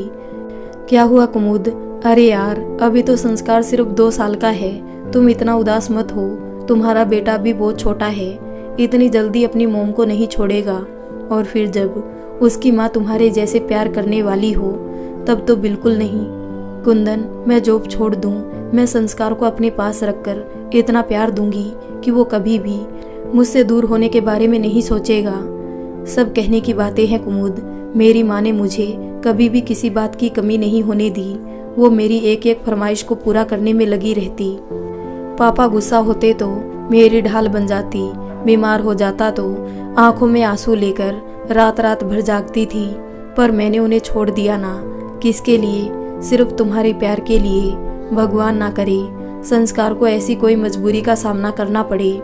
बस करो कुंदन, क्यों मेरे मन का डर बढ़ा रहे हो? घर आ गया था। कुमुद उतर कर अंदर जाने लगी तो देखा कुंदन गाड़ी में ही बैठा है। अंदर नहीं आओगे? नहीं, बेकार देरी होगी। तुम जल्दी से संस्कार को ले आओ, मैं घर पर जाकर उसके साथ खेलना चाहता हूँ। ओके। कुमुद चली गई। कुमुद, देखना वो दिन दूर नहीं जब तुम मेरी माँ की तकलीफ समझने लगोगी। तुम्हारे अंदर ये एहसास जगाना है कि बच्चों के बिना माता पिता की जिंदगी कितनी कष्टकारी होती है। कुमुद संस्कार को लेकर आ रही थी और साथ में कुमुद की माँ और भाभियाँ भी थी। सबने कुंदन से बहुत आग्रह किया कि घर के अंदर चले। नहीं मोम, अभी माफ़ कर दीजिए, पूरे 5 दिन हमने संस्कार के बगैर बिताए हैं। अब एक पल भी नहीं, घर जाकर उसके साथ समय बिताना चाहता हूँ। छोड़ने आएंगे तब जरूर आएंगे। दोनों लौट आए। 3 दिन कैसे निकल गए पता ही नहीं चला। सोमवार से फिर ऑफिस जाना पड़ेगा तो कुंदन संस्कार का बैग पैक करने लगा। कुंदन, कुछ बात करनी थी। बोलो कुमुद। क्या मोम जी संस्कार को संभालेगी? क्या? फिर से कहना। हम संस्कार को मोम जी के पास छोड़ दे तो तुम्हारा घर तो ऑफिस के रास्ते में ही है। हम संस्कार को रोज शाम को वापस लेते आया करेंगे। हमें फिर यूं 5 दिन दूर नहीं रहना पड़ेगा। बात तो तुम्हारी सही है, पर क्या वो मना कर देगी? नहीं, माँ मना तो नहीं करेगी, पर फिर भी बात कर लेना ठीक होगा। तुम बात करोगी? मेरी तो हिम्मत नहीं है, कहीं ये ना कहे कि अपने बेटे के लिए माँ की याद आई। ऐसा कुछ नहीं होगा कुंदन, आप बात तो करो। मना करती है तो फिर मोम के यहाँ ही छोड़ना पड़ेगा। संस्कार को डे केयर में तो नहीं छोड़ूंगी, फिर भले मुझे नौकरी छोड़नी पड़े तो छोड़ दूंगी। नहीं, नौकरी मत छोड़ना, मैं ही बात करता हूँ। कुंदन माँ को फ़ोन करके बता देता है। हेलो माँ, कैसी हो? माँ, आपकी मदद चाहिए। मैं ठीक हूँ, पर मदद कैसी? सब ठीक है ना कुंदन? कुमुद और संस्कार ठीक है? सब ठीक है माँ, बस इतना पूछना था कि हम लोग कल से संस्कार को आपके पास छोड़कर जा सकते हैं। कुमुद के डैड का घर बहुत दूर है, तो मजबूरी में उसे 5 दिन हमारे बिना रहना पड़ता है। ये भी कोई पूछने की ज़रूरत है कुंदन? मैं तो उसे सीने से लगाने के लिए बेताब हूँ। जरा सा था जब उसे देखा था। वो तो मेरा वंश है, मेरी जान है। तुम उसे मेरे पास छोड़ोगे तो मुझे बेहद खुशी होगी कुंदन। थैंक यू माँ, हम संस्कार को अब रोज सुबह आपके पास छोड़कर जाएंगे। क्या हुआ, मोम जी ने हाँ कर दी? कुमुद ने अंदर से आते हुए पूछा। हाँ, माँ बोली उन्हें खुशी होगी। तो ठीक है, फिर ये सारा सामान मोम के यहाँ ही छोड़ देते हैं। क्या रोज रोज इधर से उधर करेंगे? आप माँ के अकाउंट में पैसे भेज दीजिए ताकि उन्हें कोई परेशानी ना हो। और हाँ, आप वहाँ जाकर संस्कार के लिए एक अच्छा सा रूम तैयार करवा दीजिए। उसकी कोई ज़रूरत नहीं, माँ के पास संस्कार को किसी चीज़ की कमी नहीं होगी कुमुद। बस संस्कार उनके साथ जल्दी से घुल मिल जाए। वो तो है, सब ठीक हो जाएगा। चलिए अब सो जाते हैं, सुबह जल्दी उठना पड़ेगा, तभी तो हम इसे माँ के पास छोड़ पाएंगे। कुमुद सोने चली गई। कुमुद, बस कुछ दिन और, फिर तुम खुद माँ के संग रहने की जिद करोगी। कुंदन विनीता की सीख याद कर मुस्कुराया। विनीता कुंदन से बात करके झूम उठी। कल मेरा पोता मेरे पास रहने आ रहा है, मुझे तो विश्वास नहीं हो रहा। खुशी के मारे मिस्टर दीक्षित की फोटो से बात करने लगी। आप भी बहुत खुश होंगे ना मिस्टर दीक्षित? अब सब ठीक हो जाएगा। आपकी कमी बहुत अखरती है मिस्टर दीक्षित। संस्कार मेरा पोता, खुशी से झूम उठी विनीता। विनीता खुशी से कुछ पंक्तियां गुनगुना रही थी, तभी पीछे से तनीषा ने आकर गले में बाहें डाल दी और पूछने लगी, वाह आंटी, बहुत प्यारा गीत गा रही हो। आज आप बहुत खुश लग रही है, क्या हुआ बताइए ना। तनीषा, कल से कुंदन संस्कार को मेरे पास छोड़कर ऑफिस जाएंगे। सच तनीषा, मैं बता नहीं सकती मैं कितनी खुश हूँ। समझ सकती हूँ आंटी, ये वाकई बहुत खुशी की बात है। पर आंटी, कुमुद भाभी मान गई या? अरे ये कुमुद की ही मर्जी है। इसका भी कारण बताती हूँ। जब पहली बार कुंदन आया था तो बता रहा था कि उसके सास ससुर साथ रहते हैं, इस कारण उन दोनों में खटपट हो जाती थी। फिर वो लोग वापस अपने घर चले गए और कुमुद के सामने संस्कार को संभालने की समस्या आ गई। वो उसे डे केयर में नहीं छोड़ना चाहती थी। फिर तय हुआ कि मॉम डैड के पास संस्कार को छोड़कर ऑफिस जाएंगे। फिर क्या हुआ, उन्होंने मना कर दिया? अरे नहीं, दरअसल दूरी समस्या बन गई। उनका घर कुंदन के घर से 2 घंटा और ऑफिस से 1 घंटा आने जाने में लगता। दोनों इतने थक जाते कि फिर इतनी दूर आना जाना मुश्किल हो जाता। मजबूरी में संस्कार को 5 दिन माता पिता के बिना रहना पड़ता था। कुछ दिन तो ऐसा ही चला। फिर कुमुद ने बेचैन होकर ये फैसला लिया। ओ अच्छा, यानी इच्छा नहीं, मजबूरी में आपकी याद आई। कुछ भी हो तनीषा, एक कदम कुमुद ने इस ओर बढ़ाया तो मैं उसके इस कदम का स्वागत करती हूँ। अगर मैं ही हट करूँगी तो ये बिखरा परिवार कभी पूरा नहीं होगा। आंटी, आप सच में बहुत अच्छी है। आपसे रोज एक नई सीख सीखने को मिलती है। अब आपकी क्लास का क्या होगा? शाम 5 से 6 1 घंटे कर दूंगी। सीखने वाले बच्चे अभी छोटे हैं तो रात करना गलत होगा। कल तुम कुछ खिलौने ले आना, वो कोमल से आते हैं। संस्कार को चुभे नहीं, वो अभी छोटा है। समझ गई आंटी, मैं ले आऊंगी। आपको कुछ और याद आए तो बता देना। मैं भी संस्कार से मिलने को उत्सुक हूँ, तो जल्दी आ जाऊंगी। विनीता की आंखों से नींद गायब थी। उफ, ये रात भी बीत नहीं रही, जाने कब सवेरा होगा। कुमुद, जल्दी से संस्कार को तैयार करो।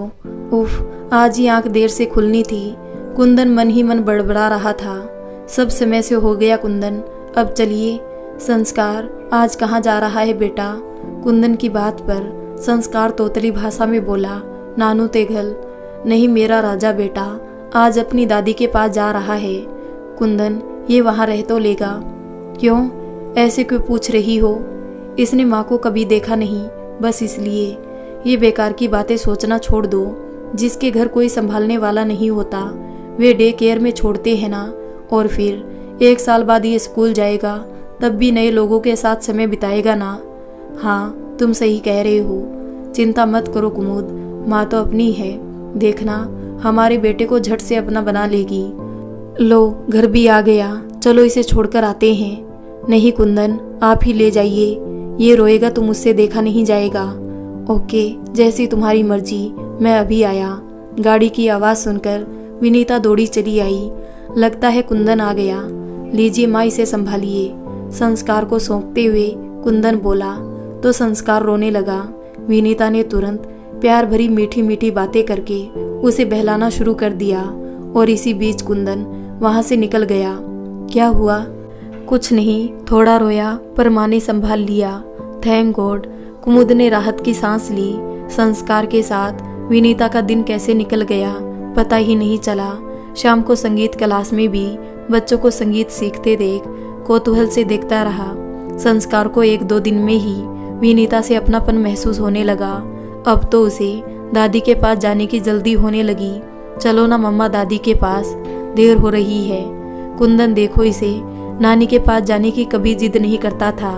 आज तुझे नानू के घर छोड़कर आते हैं। नहीं, नानू के घर नहीं, दादी के पास। संस्कार रोने लगा तो कुमुद उसे चुप कराने लगी। अच्छा बाबा सॉरी, चलो दादी के पास। गाड़ी में बैठकर संस्कार सरगम के कुछ शब्द तोतली भाषा में गुनगुनाने लगा तो कुमुद को बड़ा आश्चर्य हुआ। कुंदन, कुछ सुना? इसे देखो, माँ के साथ रहकर एक दिन में गायक बन जाएगा। कुंदन मन में ये सोचकर मुस्कुरा दिया। टीवी पर देखा होगा इसने तो सब याद आ गई होगी कुमुद। लेकिन गा सुर में रहा है। थोड़ा बड़ा हो जाए फिर हम इसे अच्छी संगीत क्लास में एडमिशन दिलाएंगे। उसकी कोई ज़रूरत नहीं कुमुद, माँ है ना, वो सब सिखा देगी। माँ, क्या कुछ भी बोलते हो? कुमुद ने मुंह टेढ़ा किया। अरे बाबा सच्ची, तुम मेरी माँ को जानती ही कितना हो। कुमुद, उनके लिए कुछ मुश्किल नहीं है। लो घर आ गया। आज तो चलोगी अंदर या आज भी बाहर से लौटने का इरादा है? कुमुद ने कुछ पल सोचा। चलो। वो भी गाड़ी से बाहर निकल आई। दोनों घर लॉन में प्रवेश करने लगे तो कुंदन, यहाँ तो गैरेज था, पापा की कार खड़ी रहती थी। ये बोर्ड, संस्कार गीत, ये सब देख लिया आपने? कुछ दिन पैसे नहीं भेजे तो मोम जी को ये जगह किराए पर देनी पड़ी। कुमुद, कभी कभी मैं तुम्हें समझ नहीं पाता। कभी तो माँ के खर्चे की चिंता करने लगती हो और कभी उन पर गुस्सा, पर कभी उनसे मिलने का मन नहीं बनाती। तुम्हें समझना बहुत मुश्किल है। विनीता ने संस्कार के लिए घर में ढेर सारे खिलौने जगह जगह रखे थे। संस्कार अंदर पहुंचते ही अपने खिलौनों में उलझ गया। कुमुद बहुत दिनों बाद घर लौटी तो विनीता ने उसे दरवाजे पर रोक दिया। रुको कुमुद। क्या हुआ माँ? कुंदन ने चौंक कर पूछा। तब तक विनीता अंदर चली गई थी। कुमुद को इस तरह रोकना अच्छा नहीं लगा। मैं गाड़ी में तुम्हारा इंतजार करती हूँ। वो जाने के लिए मुड़ी। अरे रुको कुमुद, कहाँ जा रही हो? मैं तो आरती की थाली लेने गई थी। आओ, आ जाओ। विनीता ने कुमुद की आरती उतारी। कुमुद, हमारे यहाँ जब बहू पहली बार बच्चे को लेकर घर आती है तो उसका ऐसे ही स्वागत करते हैं। संस्कार तो पहले ही घर में आ चुका है, बस तुम ही रह गई थी। कुमुद कुछ नहीं कह पाई, बस विनीता के पैर छूकर चुपचाप बैठ गई। इस बीच संस्कार सब खेल में मगन रहा। थोड़ी देर में चाय पीकर दोनों ऑफिस के लिए निकल गए। कैसी हो आंटी जी? संस्कार आ गया, तनीषा ने अंदर आते हुए पूछा। तनीषा को देखकर संस्कार उसके पास दौड़कर आ गया। अरे इस समय क्या हुआ, ऑफिस नहीं गई?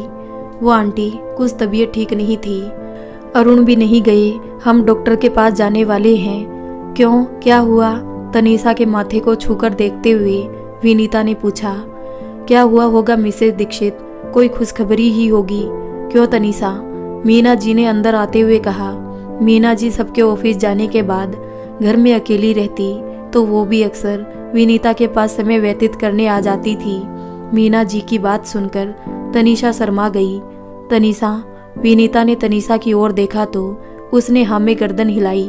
अरे वाह, मैं मिठाई लेकर आती हूँ। विनीता ने खुश होकर सबको मिठाई खिलाई। मीना जी, आप कैसे समझ गई कि कोई खुशखबरी होगी? मिसेस दीक्षित, मेरा तो आपको पता ही है, सर्दियों में अक्सर मैं सुबह धूप सेकने लॉन में बैठी सबको आते जाते देखती रहती हूँ। कुछ दिनों से तनीषा को संभलकर सीढ़ियाँ चढ़ते उतरते देख रही थी, बस उसी से अंदाजा लगाया। ओ, इसलिए छुट्टी ले रखी है। मीना जी, आप पूरी जासूस हो, सब खोज खबर रखती हो। सुनकर सब हंसने लगे। बधाई हो बेटा, ये तो बहुत खुशी की बात है। तनीषा, अब तुम्हें अपना बहुत ज़्यादा ख्याल रखने की ज़रूरत है। कभी ज़रा भी तकलीफ महसूस हो तो तुरंत हम दोनों को बता देना। जी आंटी जी, वैसे भी सासू माँ आएगी 2 महीने बाद, तो कोई चिंता नहीं रहेगी। माँ के आने के बाद तो सब कुछ व्यवस्थित हो जाएगा। बड़े बुजुर्गों का अनुभव बच्चों के बहुत काम आता है, खासकर ऐसे मौके पर। एक औरत की तकलीफ औरत ही समझ सकती है। कुंदन को कुछ दिनों के लिए अचानक ऑफिशियल ट्रिप पर जाना निश्चित हुआ। अब कुमुद के सामने संस्कार को लाने जाने की दिक्कत खड़ी हो गई। कुमुद को कार ड्राइव करना नहीं आता था। कुंदन 3-4 दिन कैसे निकलेंगे? इस समय मुझे भी लीव नहीं मिलेगी, फिर संस्कार को छोड़ने जाना मुश्किल होगा। क्या करूं? कुछ समझ नहीं आ रहा। आप कहें तो मॉम डैड को बुला लें। नहीं कुमुद, किसी को भी बुलाने की ज़रूरत नहीं है। 3 दिन की ही तो बात है। अगर तुम मेरी बात मानो तो माँ के पास ही रुक जाओ। मॉम जी के पास? कुमुद कुछ सोचने लगी। कुमुद, माँ ने कभी तुम्हें किसी बात के लिए नहीं टोका, ये भी तुम जानती हो। जो भी कहा पापा ने कहा था, अब कहने वाली बात नहीं है। तो फिर क्या सोच विचार? तुम सही में एक अच्छी माँ बन संस्कार को संस्कार देना चाहती हो तो तुम्हें भी उसी राह पर कदम बढ़ाना होगा। कुमुद काफी देर तक सोच विचार में बैठी रही। कुंदन ठीक ही तो कह रहे हैं। मैं ही मॉम जी से दूर भागती रही, वो तो हमेशा प्यार लुटाने की कोशिश करती रही। ठीक है कुंदन, जैसा तुम कहो। मैं अपना सामान पैक कर लेती हूँ। ये हुई ना बात, चल फिर अभी चलते हैं। सुबह मैं ही वहाँ से चला जाऊँगा। कुंदन ने खुश होकर कुमुद को गले लगा लिया। रात के 9 बजे थे कि डोर बेल की आवाज़ सुनकर विनीता चौंक गई। इस समय कहीं तनीषा को कोई तकलीफ तो नहीं? उन्होंने दरवाज़ा खोला तो, अरे तुम दोनों, क्या हुआ? सब ठीक तो है? हाँ माँ, सब ठीक है। कुंदन ने अंदर आते हुए कहा। ये सामान, तुम लोग कहीं जा रहे हो? हाँ माँ, मैं 3 दिन के लिए बाहर जा रहा हूँ, तो सोचा कुमुद को व्यर्थ आने जाने की दिक्कत ना हो, यही सोचकर मैंने कुमुद को भी आपके पास छोड़ने का फैसला लिया है। मैं रुक सकती हूँ ना मॉम जी? कुमुद ने पूछा। ये कोई पूछने वाली बात है कुमुद? बेटा, मैंने तो तुम्हें कभी पराया नहीं समझा। मेरे लिए तो तुम और कुंदन 2 आंखों के समान हो। जाओ अपने कमरे में सामान रखो, मैं खाना बनाती हूँ। नहीं मॉम जी, आप अकेले नहीं, मैं भी आती हूँ। कुमुद सामान रखने कमरे में गई तो देखकर चौंक गई। वो जैसा उस कमरे को छोड़कर गई थी वैसे ही व्यवस्थित था। कुंदन ने शादी के पहले कुमुद की पसंद से ही कमरे का इंटीरियर चेंज करवाया था। विनीता ने भी उनके जाने के बाद उस कमरे में कुछ नहीं बदला था। खाने के समय विनीता ने कोई भी पुरानी बात नहीं छेड़ी। वो नहीं चाहती थी कि कुमुद आगे बढ़ते हुए पीछे हो जाए। आज बहुत दिनों के बाद पूरा परिवार साथ बैठकर खाना खा रहा है। मेरे लिए यही बहुत है। सुबह कुंदन के जाने के बाद कुमुद विनीता के घर के कामों में मदद करने आई तो उन्होंने रोक दिया। बेटा, तुम ये सब रहने दो, संस्कार को देखो, मैं ये सब कर लूँगी। मैं ये काम क्यों नहीं कर सकती मॉम जी? कुमुद को लगा विनीता अभी भी उससे नाराज है, इसलिए ऐसा कह रही है। बेटा, गलत मत ले जाना, 2 दिन बाद तो सब मुझे ही करना है, बस इसलिए, और कोई मतलब नहीं है मेरा। और वैसे भी ऑफिस की भाग दौड़ में तुम्हें भी संस्कार के लिए समय कम मिलता है, तो जाओ उसके साथ समय बिताओ। जी मॉम जी। कुमुद संस्कार के पास चली गई और सोचने लगी, मॉम जी वैसी तो बिल्कुल नहीं है जैसा मॉम कहा करती थी। कुमुद को शादी के पहले की माँ की दी सीख याद आने लगी। कुमुद, तू जितनी जल्दी दामाद जी को अपनी मुट्ठी में कर लेगी उतनी सुखी रहेगी। मिसेस दीक्षित बड़ी चालाक है, तुझे कभी सुखी नहीं रहने देगी। मेरी एक ही फूल सी बेटी है, मैं नहीं चाहती कि वो किसी की चाकरी करे। ध्यान रख, तू शादी किसी की चाकरी के लिए नहीं कर रही। शादी के बाद जल्द से जल्द अलग हो जाना, बाकी हम तुम्हारे साथ रहेंगे, संभाल लेंगे। कुमुद ऑफिस के लिए तैयार होकर आई तो देखा विनीता जी पूजा कर रही है। मॉम जी, चाय बना रही हूँ, आप पिएंगी? हाँ बना लो बेटा, चाय के साथ नाश्ता कर लेना। बना दिया है और डाइनिंग टेबल पर टिफिन पैक करके रखा है, जाते समय लेती जाना। आइए, चाय रेडी है मॉम जी। कुमुद चाय लेकर नाश्ता करने बैठ गई। हमारे कारण आपका काम बढ़ गया ना मॉम? सॉरी मॉम जी, मुझे सिर्फ मॉम अच्छा लगा कुमुद। मॉम में अपनापन महसूस होता है। मुझे मॉम जी कहकर पराया मत करो। जी मॉम। मॉम, एक बात पूछूं? हाँ पूछो। गैरेज में किसकी क्लास का बोर्ड लगा है? कुंदन ने पिछले 2 महीने आपको पैसे नहीं भेजे? क्या इस वजह से किराए पर दे दिया है? मॉम, सच में मुझे नहीं पता चला उन्होंने आपको पैसे क्यों नहीं भेजे थे। अरे नहीं कुमुद, ऐसा कुछ नहीं है। मुझे अब पैसों की कोई ज़रूरत नहीं है और ना ही वो गैरेज किराए पर दिया है। आओ तुम्हें कुछ दिखाती हूँ। विनीता अपना गैरेज खोलती है तो कुमुद दंग रह गई। मॉम, ये वीणा, हारमोनियम ये कहाँ से आए और किसके हैं? पापा की गाड़ी वो कहाँ गई? ये मेरे हैं कुमुद। क्या? तो मैंने मेरे पड़ोसी और तुम मिल चुकी हो तनीषा से, उन्हें इस्तेमाल के लिए दे दी। वो तो ठीक है मॉम, ये आपके।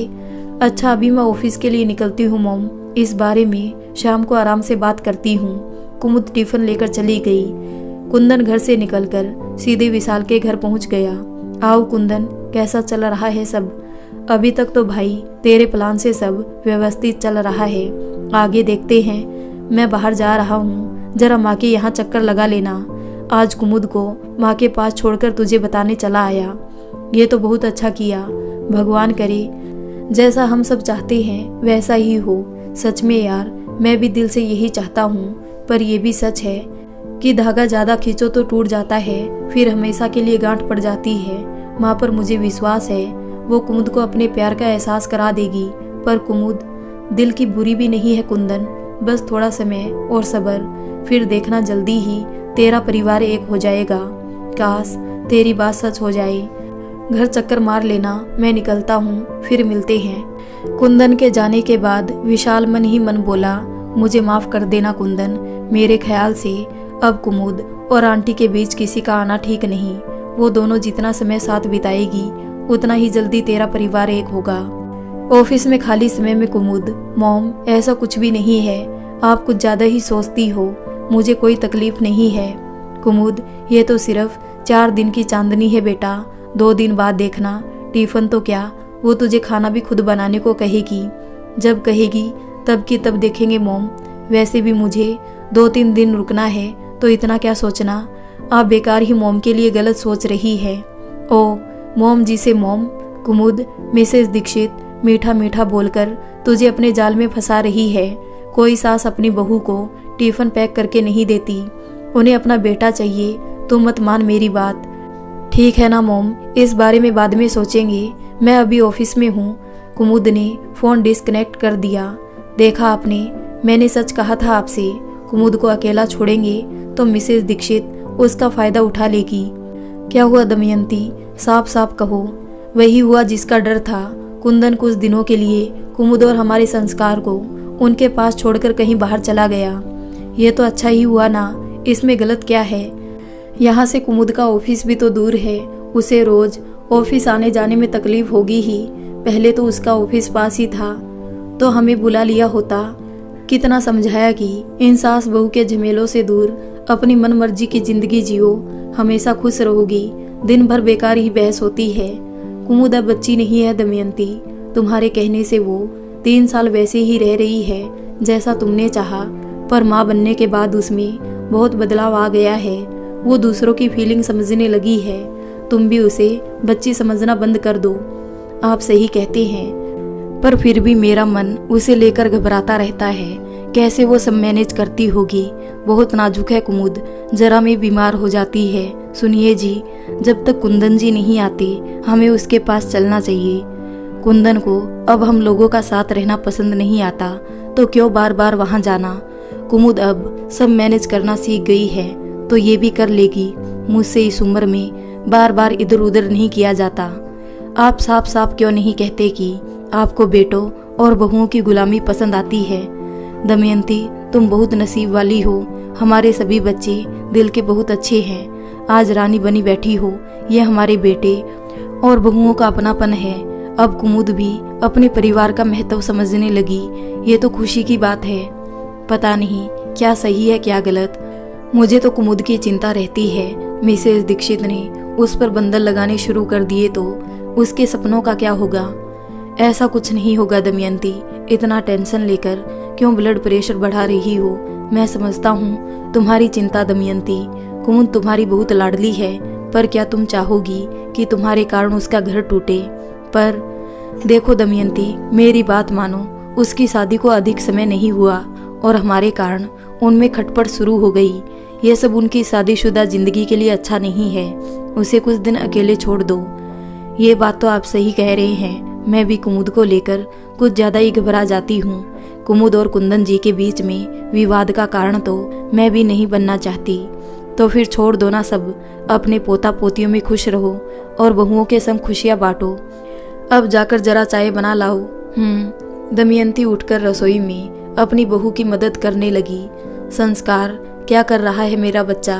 कुमुद ने घर के अंदर आते ही पूछा। संस्कार विनीता की गोद में बैठा फ्रेम में ABCD के छोटे छोटे क्यूब से नाम लिखना सीख रहा था। हम भी चलते हैं मिसेस दीक्षित, फिर आएंगे। कुमुद के आते ही सरिता जी और मीना जी उठते हुए बोली। अरे क्यों, बैठिए ना आंटी जी, मैं बस अभी चाय बनाकर लाती हूँ, सब साथ पियेंगे। चाय मैं बना लेती हूँ कुमुद, तुम फ्रेश हो लो तब तक। नहीं मोम, आप बैठिए। कुमुद कमरे में चली गई। मिसेस दीक्षित, आपकी बहू व्यवहार में तो बुरी नहीं है, फिर भी आपके साथ। छोड़िए ना आप भी, क्या बातें लेकर बैठ गई सरिता जी। कभी कभी समय हमारे अनुकूल नहीं रहता तो परिस्थितियाँ भी वैसी बनती चली जाती है। विनीता ने तुरंत बातों पर विराम लगा दिया। कुमुद चाय बनाकर ले आई थी। चाय पीकर दोनों अपने अपने घर चले गए। यह आंटी रोज आती है मोम?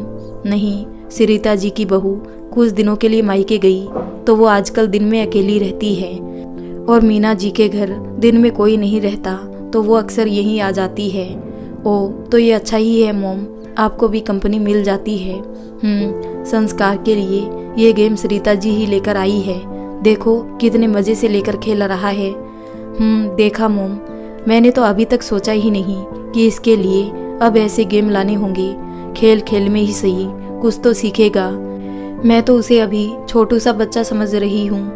माँ के लिए तो बच्चे कभी बड़े नहीं होते बेटा, और माँ का जीवन बच्चों के बिना अधूरा। ये बात तो अब तुम्हारे समझ में आ ही गई होगी। सही कहा मोम, समय भी कितनी जल्दी बीत जाता है। बस 1 साल और फिर संस्कार का स्कूल और पढ़ाई शुरू हो जाएगी और बचपन बस्ते के बोझ तले दब जाएगा। वो भी जरूरी है बेटा। हाँ मोम, सही कह रही हो। मोम, अब बताइए, आप सुबह क्या बता रही थी? किस बारे में कुमुद? वो वीणा, हारमोनियम, गैरेज में? ओ अच्छा, उसके बारे में। विनीता अपने संगीत के शौक के बारे में बताती है। वाह मोम, आप तो सच में कमाल हो। कुंदन ने मुझे कभी क्यों नहीं बताया कि आप संगीत में रुचि रखती थी? उसे कभी बताया ही नहीं। पर क्यों मोम, आपने अभी तक अपना हुनर छुपा रखा था? परिवार की खुशियों के लिए कुमुद, कभी कभी हमें दूसरों की खुशियों के लिए कुछ त्याग करना पड़े तो कर देना चाहिए। पर मोम, हमारी खुशियों का क्या? ऐसा नहीं होता कुमुद। जब कोई हमें बेहद प्यार करता है तो हमें भी तो उसके प्यार का मान रखना चाहिए ना। जी मोम, घर में मेरे गाने से कोई समस्या नहीं थी। तेज त्योहार आते या खुशी का मौका, सब मेरे पीछे पड़ जाते। विनीता ही गाना गाएगी। सब मुझसे बहुत प्यार करते थे। मैंने सोचा मौका देखकर सबको ये बात बता दूंगी कि मैं संगीत में अपना करियर बनाना चाहती हूँ। फिर बताया क्यों नहीं? देवर जी को अपने साथ नौकरी करने वाली लड़की से प्यार हो गया था। थोड़ा मनाने पर माँ पिताजी माने तो, पर एक शर्त के साथ। कैसी शर्त मोम? शर्त ये थी कि प्रतिज्ञा को नौकरी छोड़नी पड़ेगी, तभी वो इस रिश्ते को मंजूरी देंगे। ये तो गलत है ना मोम? हाँ, हमारे नज़रिए से गलत है, पर पिताजी का कहना था कि दोनों भाई अच्छा कमा रहे हैं। उस समय पिताजी भी जॉब करते थे तो घर की बहुएं क्यों काम करें? उनका कहना था कि घर में भगवान की कृपा से लक्ष्मी जी का वास है तो घर की लक्ष्मी घर में रहकर उन सुखों का लाभ उठाए। ये सुनकर मैं अपना शौक दबा गई। मिस्टर दीक्षित जानते थे कि मुझे गाने का बहुत शौक है।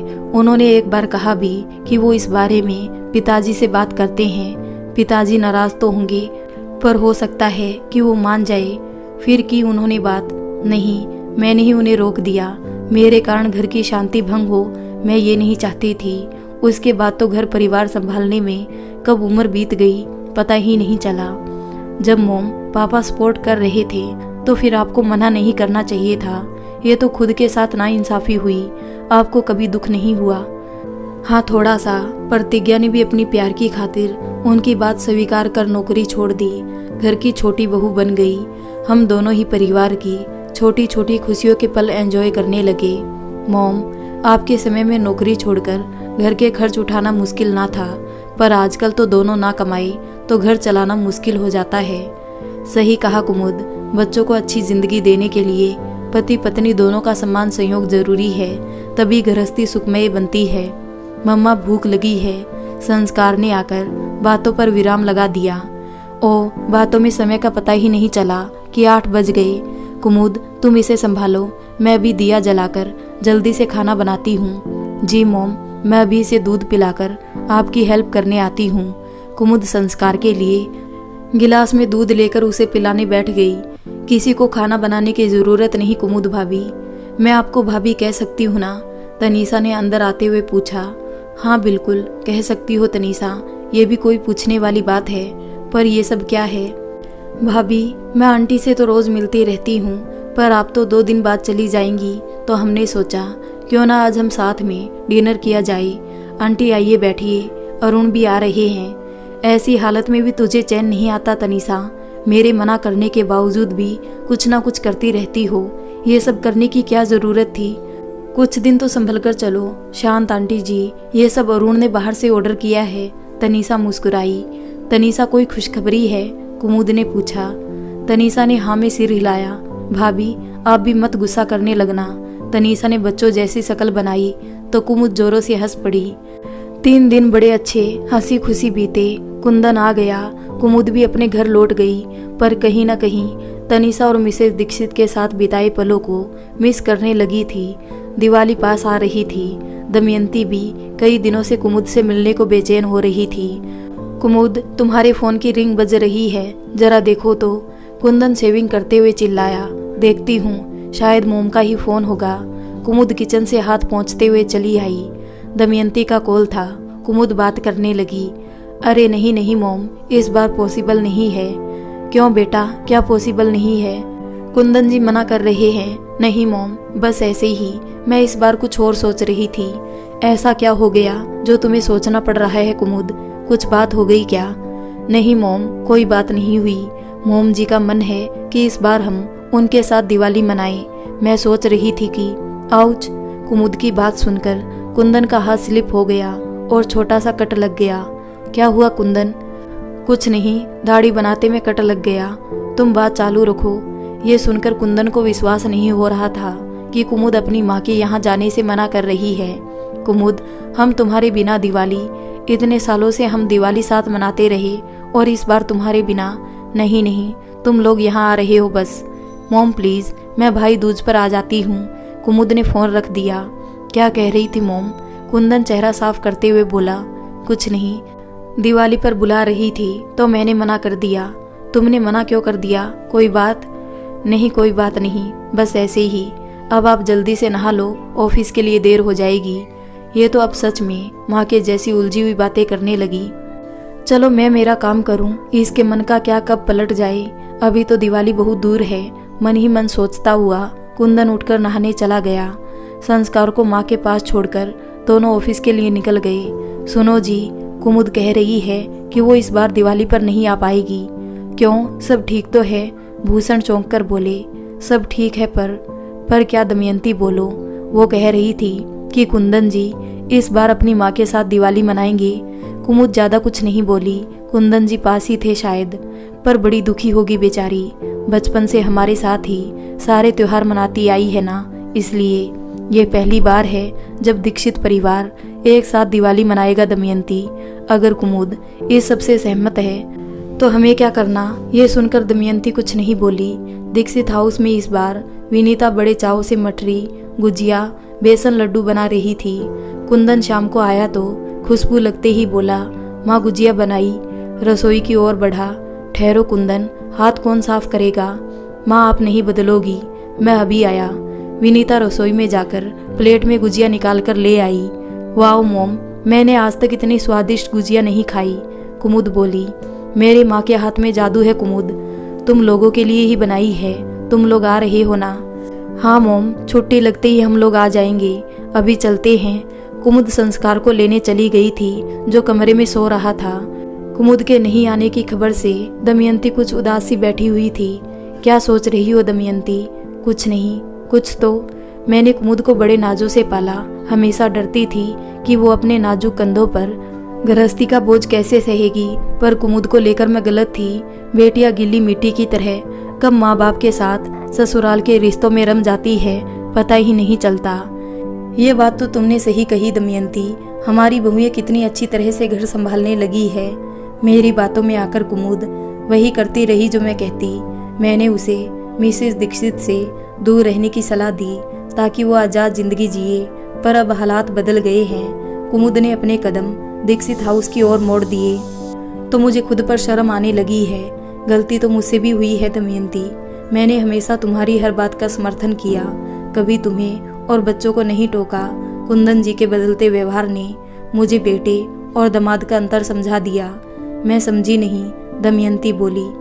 दमयंती, रिश्ते हैं तो थोड़ी बहुत तकरार भी होती है। अब हमारे बेटे कभी कभार किसी बात पर चिढ़कर अगर कुछ कहते हैं तो तुरंत थोड़ी देर में माफ़ी मांगने लगते हैं। हमें गुस्सा आता है तो हम उन्हें डांट लेते हैं, पर कुंदन जी के साथ हमें हर बात का ध्यान रखना पड़ता था। सुनो जी, मैंने कुछ सोचा है। क्या? रुको, पहले बच्चों को बुला लूं। थोड़ी देर में दमयंती के दोनों बेटे रंजीत और सुजीत अपनी पत्नियों के साथ आ जाते हैं। क्या हुआ पापा? मोम ने हमें यूं अचानक क्यों बुलाया? सब ठीक तो है? सब ठीक है बच्चों, क्या बात है? ये तो दमयंती ही बता सकती है। मोम, बच्चों इस बार दिवाली पर कुमुद हमारे यहाँ नहीं आ रही है तो मैं। क्यों मोम, वो ठीक तो है? रंजीत बीच में बात काटते हुए बोला। कुमुद ठीक है, पर इस बार वो दीक्षित हाउस में दिवाली मनाने जा रही है। क्या? रंजीत और सुजीत को सुनकर कानों पर विश्वास नहीं हुआ। हाँ, और ये फैसला कुमुद ने ही लिया है। मैं सोच रही हूँ कि इस बार लक्ष्मी पूजन के बाद हम सब दीक्षित हाउस चलें। मैंने मिसेस दीक्षित के साथ बहुत गलत व्यवहार किया, उसकी माफ़ी के लिए ये अच्छा मौका है। मॉम, हम तो आपसे हमेशा कहते थे कि कुमुद को कुछ समय उसके ससुराल में बिताने दो, पर आप हमेशा गलत समझ लेती थी। दमयंती की बात पर उनकी बड़ी बहू दीप्ति बोली। पुरानी बातें छोड़िए दीदी, छोटी बहू बोली। हम जरूर चलेंगे, आप इजाज़त दे तो हम कुमुद के घर जाने के लिए कुछ गिफ्ट मंगा लें। तुम लोगों को जो अच्छा लगे करो। अभी जाओ, सो जाओ, लाइट भी बंद करते जाना। बिस्तर पर लेटते हुए दमयंती बोली तो भूषण मुस्कुरा दिए। कुमुद, इतनी रात को क्या कर रही हो? आओ सो जाओ, कुंदन ने आवाज़ लगाई। बस अभी आती हूँ, आप सो जाइए कुंदन। कुमुद कुछ देर तक कमरे में नहीं आई तो कुंदन उसे ले जाने के लिए उठकर आ गया। कुमुद कुछ गिफ्ट पैक कर रही थी। ये सब क्या है कुमुद? आपको मेरे बिना नींद नहीं आती कुंदन, तुम्हारी आदत जो हो गई है। बताओ ना कुमुद, ये सब क्या है और किसके लिए? तनीषा के लिए कुंदन, उसकी शादी के बाद पहली दिवाली है। दोनों कल दोपहर में अपने परिवार के साथ दिवाली मनाने जा रहे हैं। सुबह ऑफिस जाते समय उसे देती जाऊंगी, फिर तो जब वापस आएगी तभी मिलना होगा। ओके, लाओ मैं भी हेल्प करता हूँ, दोनों मिलकर करेंगे तो जल्दी हो जाएगा। वैसे ये सब कब खरीद लिया? ऑनलाइन मंगवाया? नहीं, ये सब मोम ने लाकर रखा था, मुझे तो ख्याल ही नहीं आया था। मोम मुझसे बोली कि मैं ये ले जाकर अच्छे से पैक कर दूं और सुबह आते ही तनीषा और अरुण को गिफ्ट कर दूं तो उन्हें ज़्यादा अच्छा लगेगा। दोनों ही मोम को बहुत मानते हैं और अक्सर कुछ ना कुछ करते रहते हैं। माँ ही दे देती, मैंने भी यही कहा था। वो बोली अगर हम दोनों देंगे तो उन्हें ज़्यादा अच्छा लगेगा। जैसी माँ की मर्जी। सुबह संस्कार को माँ के पास छोड़कर कुमुद और कुंदन दोनों साथ में तोहफे लेकर तनीषा के यहाँ पहुँच गए। डोर बेल की आवाज़ सुनकर अरुण ने दरवाज़ा खोला। अरे आप लोग आइए, अंदर आइए, अरुण बोला। पैकिंग हो गई या हम आपकी मदद करें? कुंदन ने पूछा। नहीं, सब हो गया, तनीषा बोली। आप बैठिए कुंदन भैया, मैं अभी चाय बनाकर लाती हूँ। नहीं तनीषा, रुको, कुमुद ने टोका। क्या हुआ भाभी? कुमुद ने हाथ में लिए पैकेट्स अरुण की ओर बढ़ा दिए। इसे पकड़िए, ये सब क्या है भाभी? ये आप दोनों के लिए दिवाली के गिफ्ट्स है। अब तो दिवाली के बाद ही मिलना होगा। दोनों की पहली दिवाली की बहुत बहुत बधाई। कुमुद तनीषा को गले लगाकर बोली। अब चलते हैं, ऑफिस के लिए देर हो जाएगी। चले कुमुद? जी कुंदन, चलिए। 1 मिनट भाभी, तनीषा कुमुद को रोक। अरुण, आप जो लाए हैं वो तो दीजिए। ओ अच्छा हुआ याद दिला दिया, मैं तो भूल ही गया था। अरुण ने कुंदन और कुमुद के हाथों में अपने लाए तोहफे पकड़ा दिए। आप लोगों से हमें बहुत प्यार मिला। यह आप लोगों के लिए ये दिवाली आपके जीवन में नई रोशनी लेकर आई। Thank you so much. तुम्हारी यात्रा शुभ हो। अब हम निकलते हैं। दोनों ऑफिस के लिए निकल गए। 2 दिन बाद संडे था और उसके बाद ही दिवाली की छुट्टियां भी। संडे की सुबह दोनों बालकनी में बैठे चाय पी रहे थे। कुंदन, मुझे तुमसे कुछ कहना है। हाँ बोलो, क्या बात है? कुंदन, मैंने दिवाली को लेकर अपने प्लान में कुछ बदलाव किया है। बस मुझे उसी बारे में तुमसे बात करनी है। क्या? ये सुनकर कुंदन को अपने किए कराए पर पानी फिरता दिखाई देने लगा, पर फिर भी उसने संयम से काम लेते हुए पूछा, ऐसा क्या बदलाव किया है कुमुद? वो मैं कहते हुए रुक गई कुमुद। खुलकर कहो कुमुद, वैसे तुमने जो भी सोचा उसे लेकर मुझे कोई दिक्कत नहीं, बस तुम्हें खुशी मिलनी चाहिए। कुंदन ने कुमुद के कंधे पर हाथ रखकर मुस्कुराते हुए कहा। कुंदन मन ही मन बहुत दुखी हो रहा था। माँ कितने दिनों बाद इतनी खुश दिखाई दे रही थी कि उसके बेटे बहू उसके साथ दिवाली मनाएंगे, पर अब खैर छोड़ो, मुझे उस पर नाराज नहीं होना है। माँ से क्या कहूँगा? कुंदन सोच में डूबा हुआ था। क्या सोचने लगे कुंदन? कुछ नहीं, बस माँ के बारे में सोच रहा था। माँ बता रही थी कि संस्कार के लिए कल कपड़े खरीदने गई तो इन छोटे महाशय ने अपने कपड़े खुद पसंद किए हैं कुमुद। कुंदन ने हंसते हुए कहा। हाँ, मुझे भी बताया उन्होंने। बातें तो सुनो इसकी। मैं बड़ा हो गया हूँ, मुझे भी पापा जैसी गाड़ी चाहिए। मैं दादी को गाड़ी में बिठाकर घुमाऊंगा मम्मा। दादी पूरा दिन घर में काम करती है। संस्कार तो तलाकर बोला। अच्छा, और मम्मा पापा को? आपके पास तो गाड़ी है ना मम्मा, आप तो रोज ही घूमते हो। और स्कूल कौन जाएगा? कुमुद ने पूछा। मैं और दादी। संस्कार कुमुद के गले में लटकते हुए बोला। देखा कुंदन, संस्कार मोम के घर में भाइयों के बच्चों के साथ खेलता कम, रोता ज्यादा था।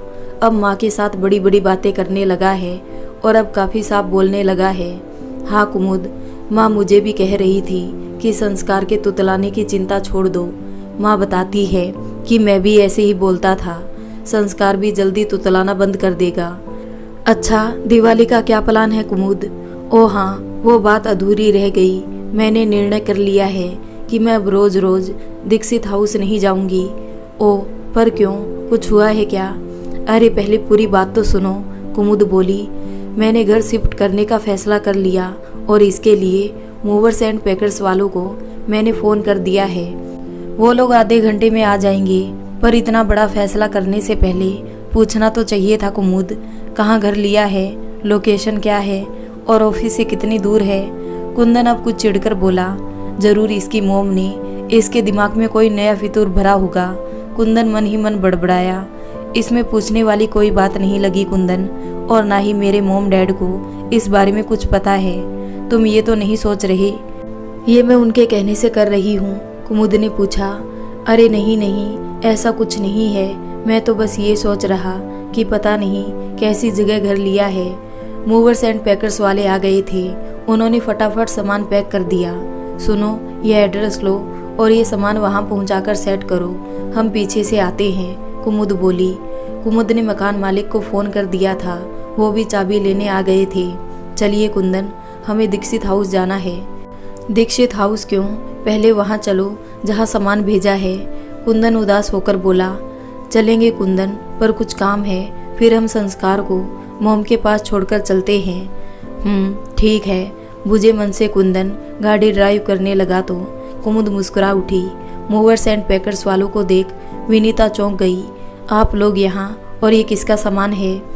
जी, ये इन्होंने भेजा है और कहा है सब कुछ अच्छे से सेट कर देना। एड्रेस पर लिखे नाम को देखकर विनीता चौंक गई। कुंदन दीक्षित। ये कुंदन दीक्षित ने भेजा है। विनीता खुशी से चहककर बोली। जी, अब आप बताइए कहाँ रखना है? विनीता सारा सामान सेट करवा लेती है। उसकी आंखों से बार बार खुशी के आंसू झलझला उठते हैं। तभी कुंदन पीछे से वहां पहुंच गया। हमारा सामान जिस ट्रक में निकला, ये वही ट्रक है ना कुमुद? हाँ कुंदन, ये वही ट्रक है और ये वो घर है जहां मैंने रहने का फैसला किया है। कुमुद मुस्कुराई। Oh thank you Kumud, thank you so much. आज मैं बता नहीं सकता कि मैं कितना खुश हूँ। कुमुद, तुमने मुझे आज दुनिया की सबसे बड़ी खुशी दी है। तुमने भी तो कुंदन आज तक वही किया जिसमें मेरी खुशी थी। हमेशा मेरी खुशियों के लिए अपने मन को मारते रहे और मैं जिंदगी की सच्ची खुशियों को छोड़कर दिखावे की जिंदगी को सच समझती रही। अब सारी बातें बाहर ही करोगे या दोनों अंदर भी आओगे? विनीता ने आवाज लगाई। आते हैं मोम, चलिए कुंदन। विनीता ने कुमुद को गले लगा लिया। मुझे पता था कि कोई मुझे समझे या ना समझे कुमुद, पर तुम कुछ दिन मेरे साथ रहोगी तो मुझे जरूर समझोगी। सॉरी मोम, मैंने बहुत दुख दिए हैं, कुमुद और कुंदन बोले। जो भी कुछ हुआ उसे भूल जाओ मेरे बच्चों। हम नए सिरे से नई जिंदगी जीते हैं। कल क्या हुआ था और क्यों, ये बातें कभी इंसान को सुखी नहीं होने देती। तुम लोग मेरे पास आ गए, बस यही काफ़ी है। मॉम, दोनों विनीता के गले लग गई। दिवाली के दिन सुबह से ही खुशी से झूमती विनीता एक प्यारा सा गीत गुनगुनाते हुए लक्ष्मी पूजन की तैयारी में व्यस्त थी। वाह मॉम, बहुत सुंदर गीत गा रही हैं आप, मुझे भी बताइए क्या करना है। अरे कुमुद, उठ गई बेटा, एक काम करो, पहले तुम संस्कार को कुछ खिला पिला दो, तब तक बाकी तैयारी मैं करती हूँ। तुम कुंदन के साथ जाकर फूल मालाएं खरीद लाओ, फिर बाजार में भीड़ हो जाएगी। जी मॉम, मैं कुंदन को उठाती हूँ। शाम को लक्ष्मी पूजन के बाद कुमुद टेरेस पर दिए सजा रही थी और विनीता लॉन की बाउंड्री पर दिए रख रही थी। मीना जी और सरिता जी दोनों के घर आमने सामने थे। ये देख मीना जी सरिता से बोली, सरिता जी देखिए, आज दीक्षित हाउस की रोशनी भी खिलखिलाकर हंस रही है। सच कह रही हूँ मीना जी आप, कई साल बाद आज दीक्षित हाउस रोशनी से जगमगा रहा था। मिसेस दीक्षित की खुशियों को किसी की नज़र ना लगे। आपको पता नहीं, पर इस बदलाव की असली वजह तनीषा है सरिता जी। तनीषा? वो कैसे? तनीषा आते ही कुछ दिनों में मिसेस दीक्षित से घुल मिल गई थी। उसे मिसेस दीक्षित का दर्द देखा नहीं गया। वो एक दिन मेरे पास आई। मीना आंटी, आपसे कुछ पूछ सकती हूँ? हाँ बेटा, क्यों नहीं, क्या पूछना है? पहले आप वादा कीजिए, जो भी कुछ पूछूंगी वो आप किसी से नहीं कहोगी। ये बात आपके और मेरे बीच रहेगी। ऐसी कौन सी बात है तनीषा? मैं दीक्षित आंटी का दुख दूर करने के लिए कुछ करना चाहती हूँ। इस काम में आपकी मदद चाहिए। मिसेस दीक्षित की ज़िंदगी में खुशियाँ लौट आए, हम सब भी वही चाहते हैं। बड़ी नेक महिला है, बताओ क्या मदद चाहिए? आंटी, मुझे अभी आए 4 दिन हुए हैं। ऐसे में मैं अगर आंटी से उनके बेटे का नंबर मांगती हूँ तो आंटी देने से मना कर देगी। आपके पास कुंदन जी का नंबर हो तो मुझे दे दीजिए। नंबर तो है, पर क्या करना चाहती हो? कहीं कुछ ऊंच नीच ना हो जाए, वरना कुमुद उसे मदद भी करने नहीं देगी। आप निश्चित रहिए, ऐसा कुछ नहीं होगा। आप बस हमें कुंदन जी के स्वभाव के बारे में बताइए, मैं और अरुण उसी हिसाब से आगे बढ़ेंगे। तनीषा, मुझे आज तक विश्वास नहीं होता कि कुंदन कभी मिसेस दीक्षित से अलग रहने चला जाएगा। मिसेस दीक्षित के आगे पीछे घूमने वाला कोमल हृदय प्यार में ऐसा पागल हुआ कि माँ को भूल गया। कुंदन का स्वभाव मिसेस दीक्षित से काफ़ी मिलता जुलता था, पर शादी के बाद क्या हुआ पता नहीं। दोनों हनीमून पर गए, फिर यहाँ आए ही नहीं। ये उसका नंबर है। थैंक यू आंटी, आप निश्चित रहिए। अगर कुंदन जी आज भी बिल्कुल वैसे ही है जैसा आपने बताया तो उन्हें वापस लाना मुश्किल नहीं, और अगर वापस नहीं भी आए तो भी आंटी की मुस्कुराहट जरूर वापस लौट आएगी। ईश्वर करे ऐसा ही हो। मीना गहरी सांस लेकर बोली। उसके बाद अरुण और तनीषा दोनों कुंदन को फ़ोन करके मिलने की इच्छा जताते हैं। आप कुंदन दीक्षित बोल रहे हैं? अरुण ने कुंदन को ऑफिस में फ़ोन लगाकर पूछा। जी, आप कौन? मैं आपकी माँ का नया पड़ोसी हूँ। मुझे उनको लेकर आपसे कुछ गंभीर डिस्कशन करना है। आपकी माँ ठीक नहीं है। क्या हुआ? माँ को जल्दी बताइए। कुंदन जी, ये सब बातें अगर हम आमने सामने डिस्कस करें तो क्या आप हमें विमान कॉफ़ी शॉप में मिलने आ सकते हैं? ठीक है, मैं अभी अपनी पत्नी को लेकर आता हूँ। नहीं कुंदन, आप अपनी पत्नी को साथ नहीं लाइए, और प्लीज़ इस विषय में उन्हें नहीं बताइए। क्यों? कुंदन को ये बात अजीब लगी। कुंदन जी, आंटी को पता चलेगा तो वो हमसे नाराज़ हो जाएगी। हम नहीं चाहते कि उन तक ये बात पहुँचे कि हम आपसे मिले थे। मैंने आपका फ़ोन नंबर भी किसी और से लिया है। ओके, मैं अभी 15 मिनट में पहुँचता हूँ। बस उसी एक मीटिंग ने कुंदन की आंखें खोल दी और कुंदन अपने परिवार को एक करने के प्रयास में जुट गया। ऐसा क्या हुआ उस मीटिंग में? आपको याद है एक दिन आप कुमुद की बुराई कर रही थी तो मिसेस दीक्षित ने क्या कहा था? हाँ मीना जी, अच्छी तरह से याद है। उन्होंने कुमुद को कभी दोषी माना ही नहीं, वो तो कुंदन को दोषी मानती थी। जी सही कहा आपने। उन्होंने कहा था कि अगर कुछ दिन साथ रहने के बाद कुमुद अलग होती तो उसकी गलती थी। 2 दिन में कोई किसी को क्या समझ पाएगा। कुंदन ने भावनाओं में बहकर कुमुद की सारी जिद पूरी कर दी।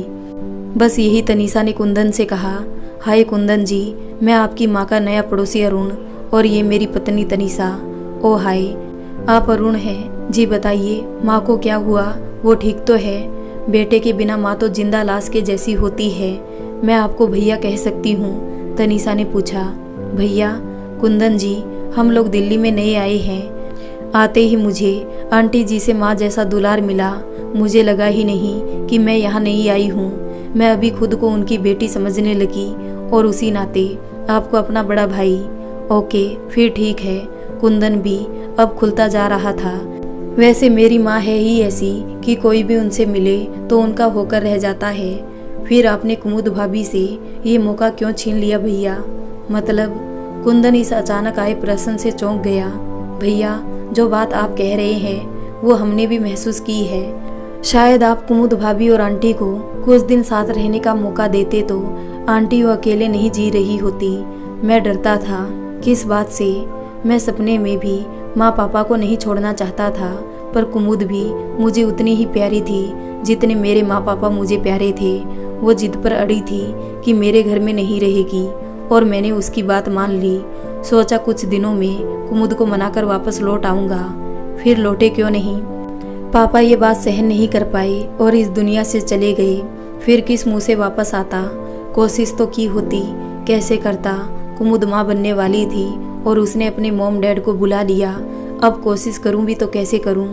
भैया, अगर आप सही में आंटी के लिए फीलिंग रखते हैं तो कोई ऐसा रास्ता खोजिए कि सांप भी मर जाए और लाठी भी ना टूटे। तनीषा बोली। हाँ कुंदन जी, आंटी को हर घड़ी आपका इंतज़ार रहता है। कहीं ऐसा ना हो कि आप सोचते रहे और आपके पिता की तरह आंटी। नहीं नहीं, माँ को कुछ नहीं हो सकता। आप ठीक कहते हो अरुण, मुझे कुछ ऐसा करना होगा कि किसी को भी बुरा ना लगे और मेरा बिखरा परिवार एक हो जाए। भैया, हमें एक बात और याद रखना है। क्या? कुंदन ने पूछा। हमारी मीटिंग के बारे में किसी को पता नहीं चलना चाहिए। ये बात हमें याद रखना है, नहीं तो बना बनाया खेल बिगड़ सकता है। बस उस दिन से जो कोशिश शुरू हुई थी, आज 8 महीने बाद सफल हो पाई सरिता जी। सही कहा आपने मीना जी। तनीषा की कोशिश मिसेस दीक्षित के आंगन में उजाला ले आई। तभी 2 गाड़ियां दीक्षित हाउस के सामने आकर रुकी। गाड़ियों को देखकर कुमुद खुशी से चहक उठी। मॉम डैड, भैया भाभी, आप सब अचानक, आप सभी को हैप्पी दिवाली कहते हुए कुमुद अपनी माँ के गले लग गई। मॉम, कुमुद विनीता को आवाज़ लगाते हुए अंदर आई। क्या हुआ कुमुद? मॉम डैड और भैया भाभी आए हैं मॉम। अरे वाह, तो अंदर लेकर आओ इन्हें, बाहर क्यों खड़ा कर रखा है? विनीता खुद बाहर आकर सभी को अंदर आने के लिए कहती है। मिसेस दीक्षित, आपको दिवाली की शुभकामनाएं। हमसे जाने अनजाने में जो भी गलतियां हुई है, हम दिल से उसके लिए। पुरानी बातें छोड़िए दमयंती बहन, विनीता ने बीच में ही टोका। आज खुशी का मौका है, ये लीजिए गुजिया खाइए और दीपावली मनाएंगे। दीक्षित हाउस की खुशियां लौट आई थी। देर रात तक घर सबकी हंसी ठहाकों से गूंज रहा। विनीता मन ही मन ईश्वर को धन्यवाद दे रही थी। कुंदन तनीषा और अरुण को फोन करके खुशखबरी दे रहा था। कुमुद इस सबसे अनजान दोनों परिवारों को साथ देखकर खुश हो रही थी। तो दोस्तों, आपको कैसी लगी ये कहानी? अगर अच्छी लगी हो तो वीडियो को लाइक कर दें, हमारे चैनल को सब्सक्राइब कर लें।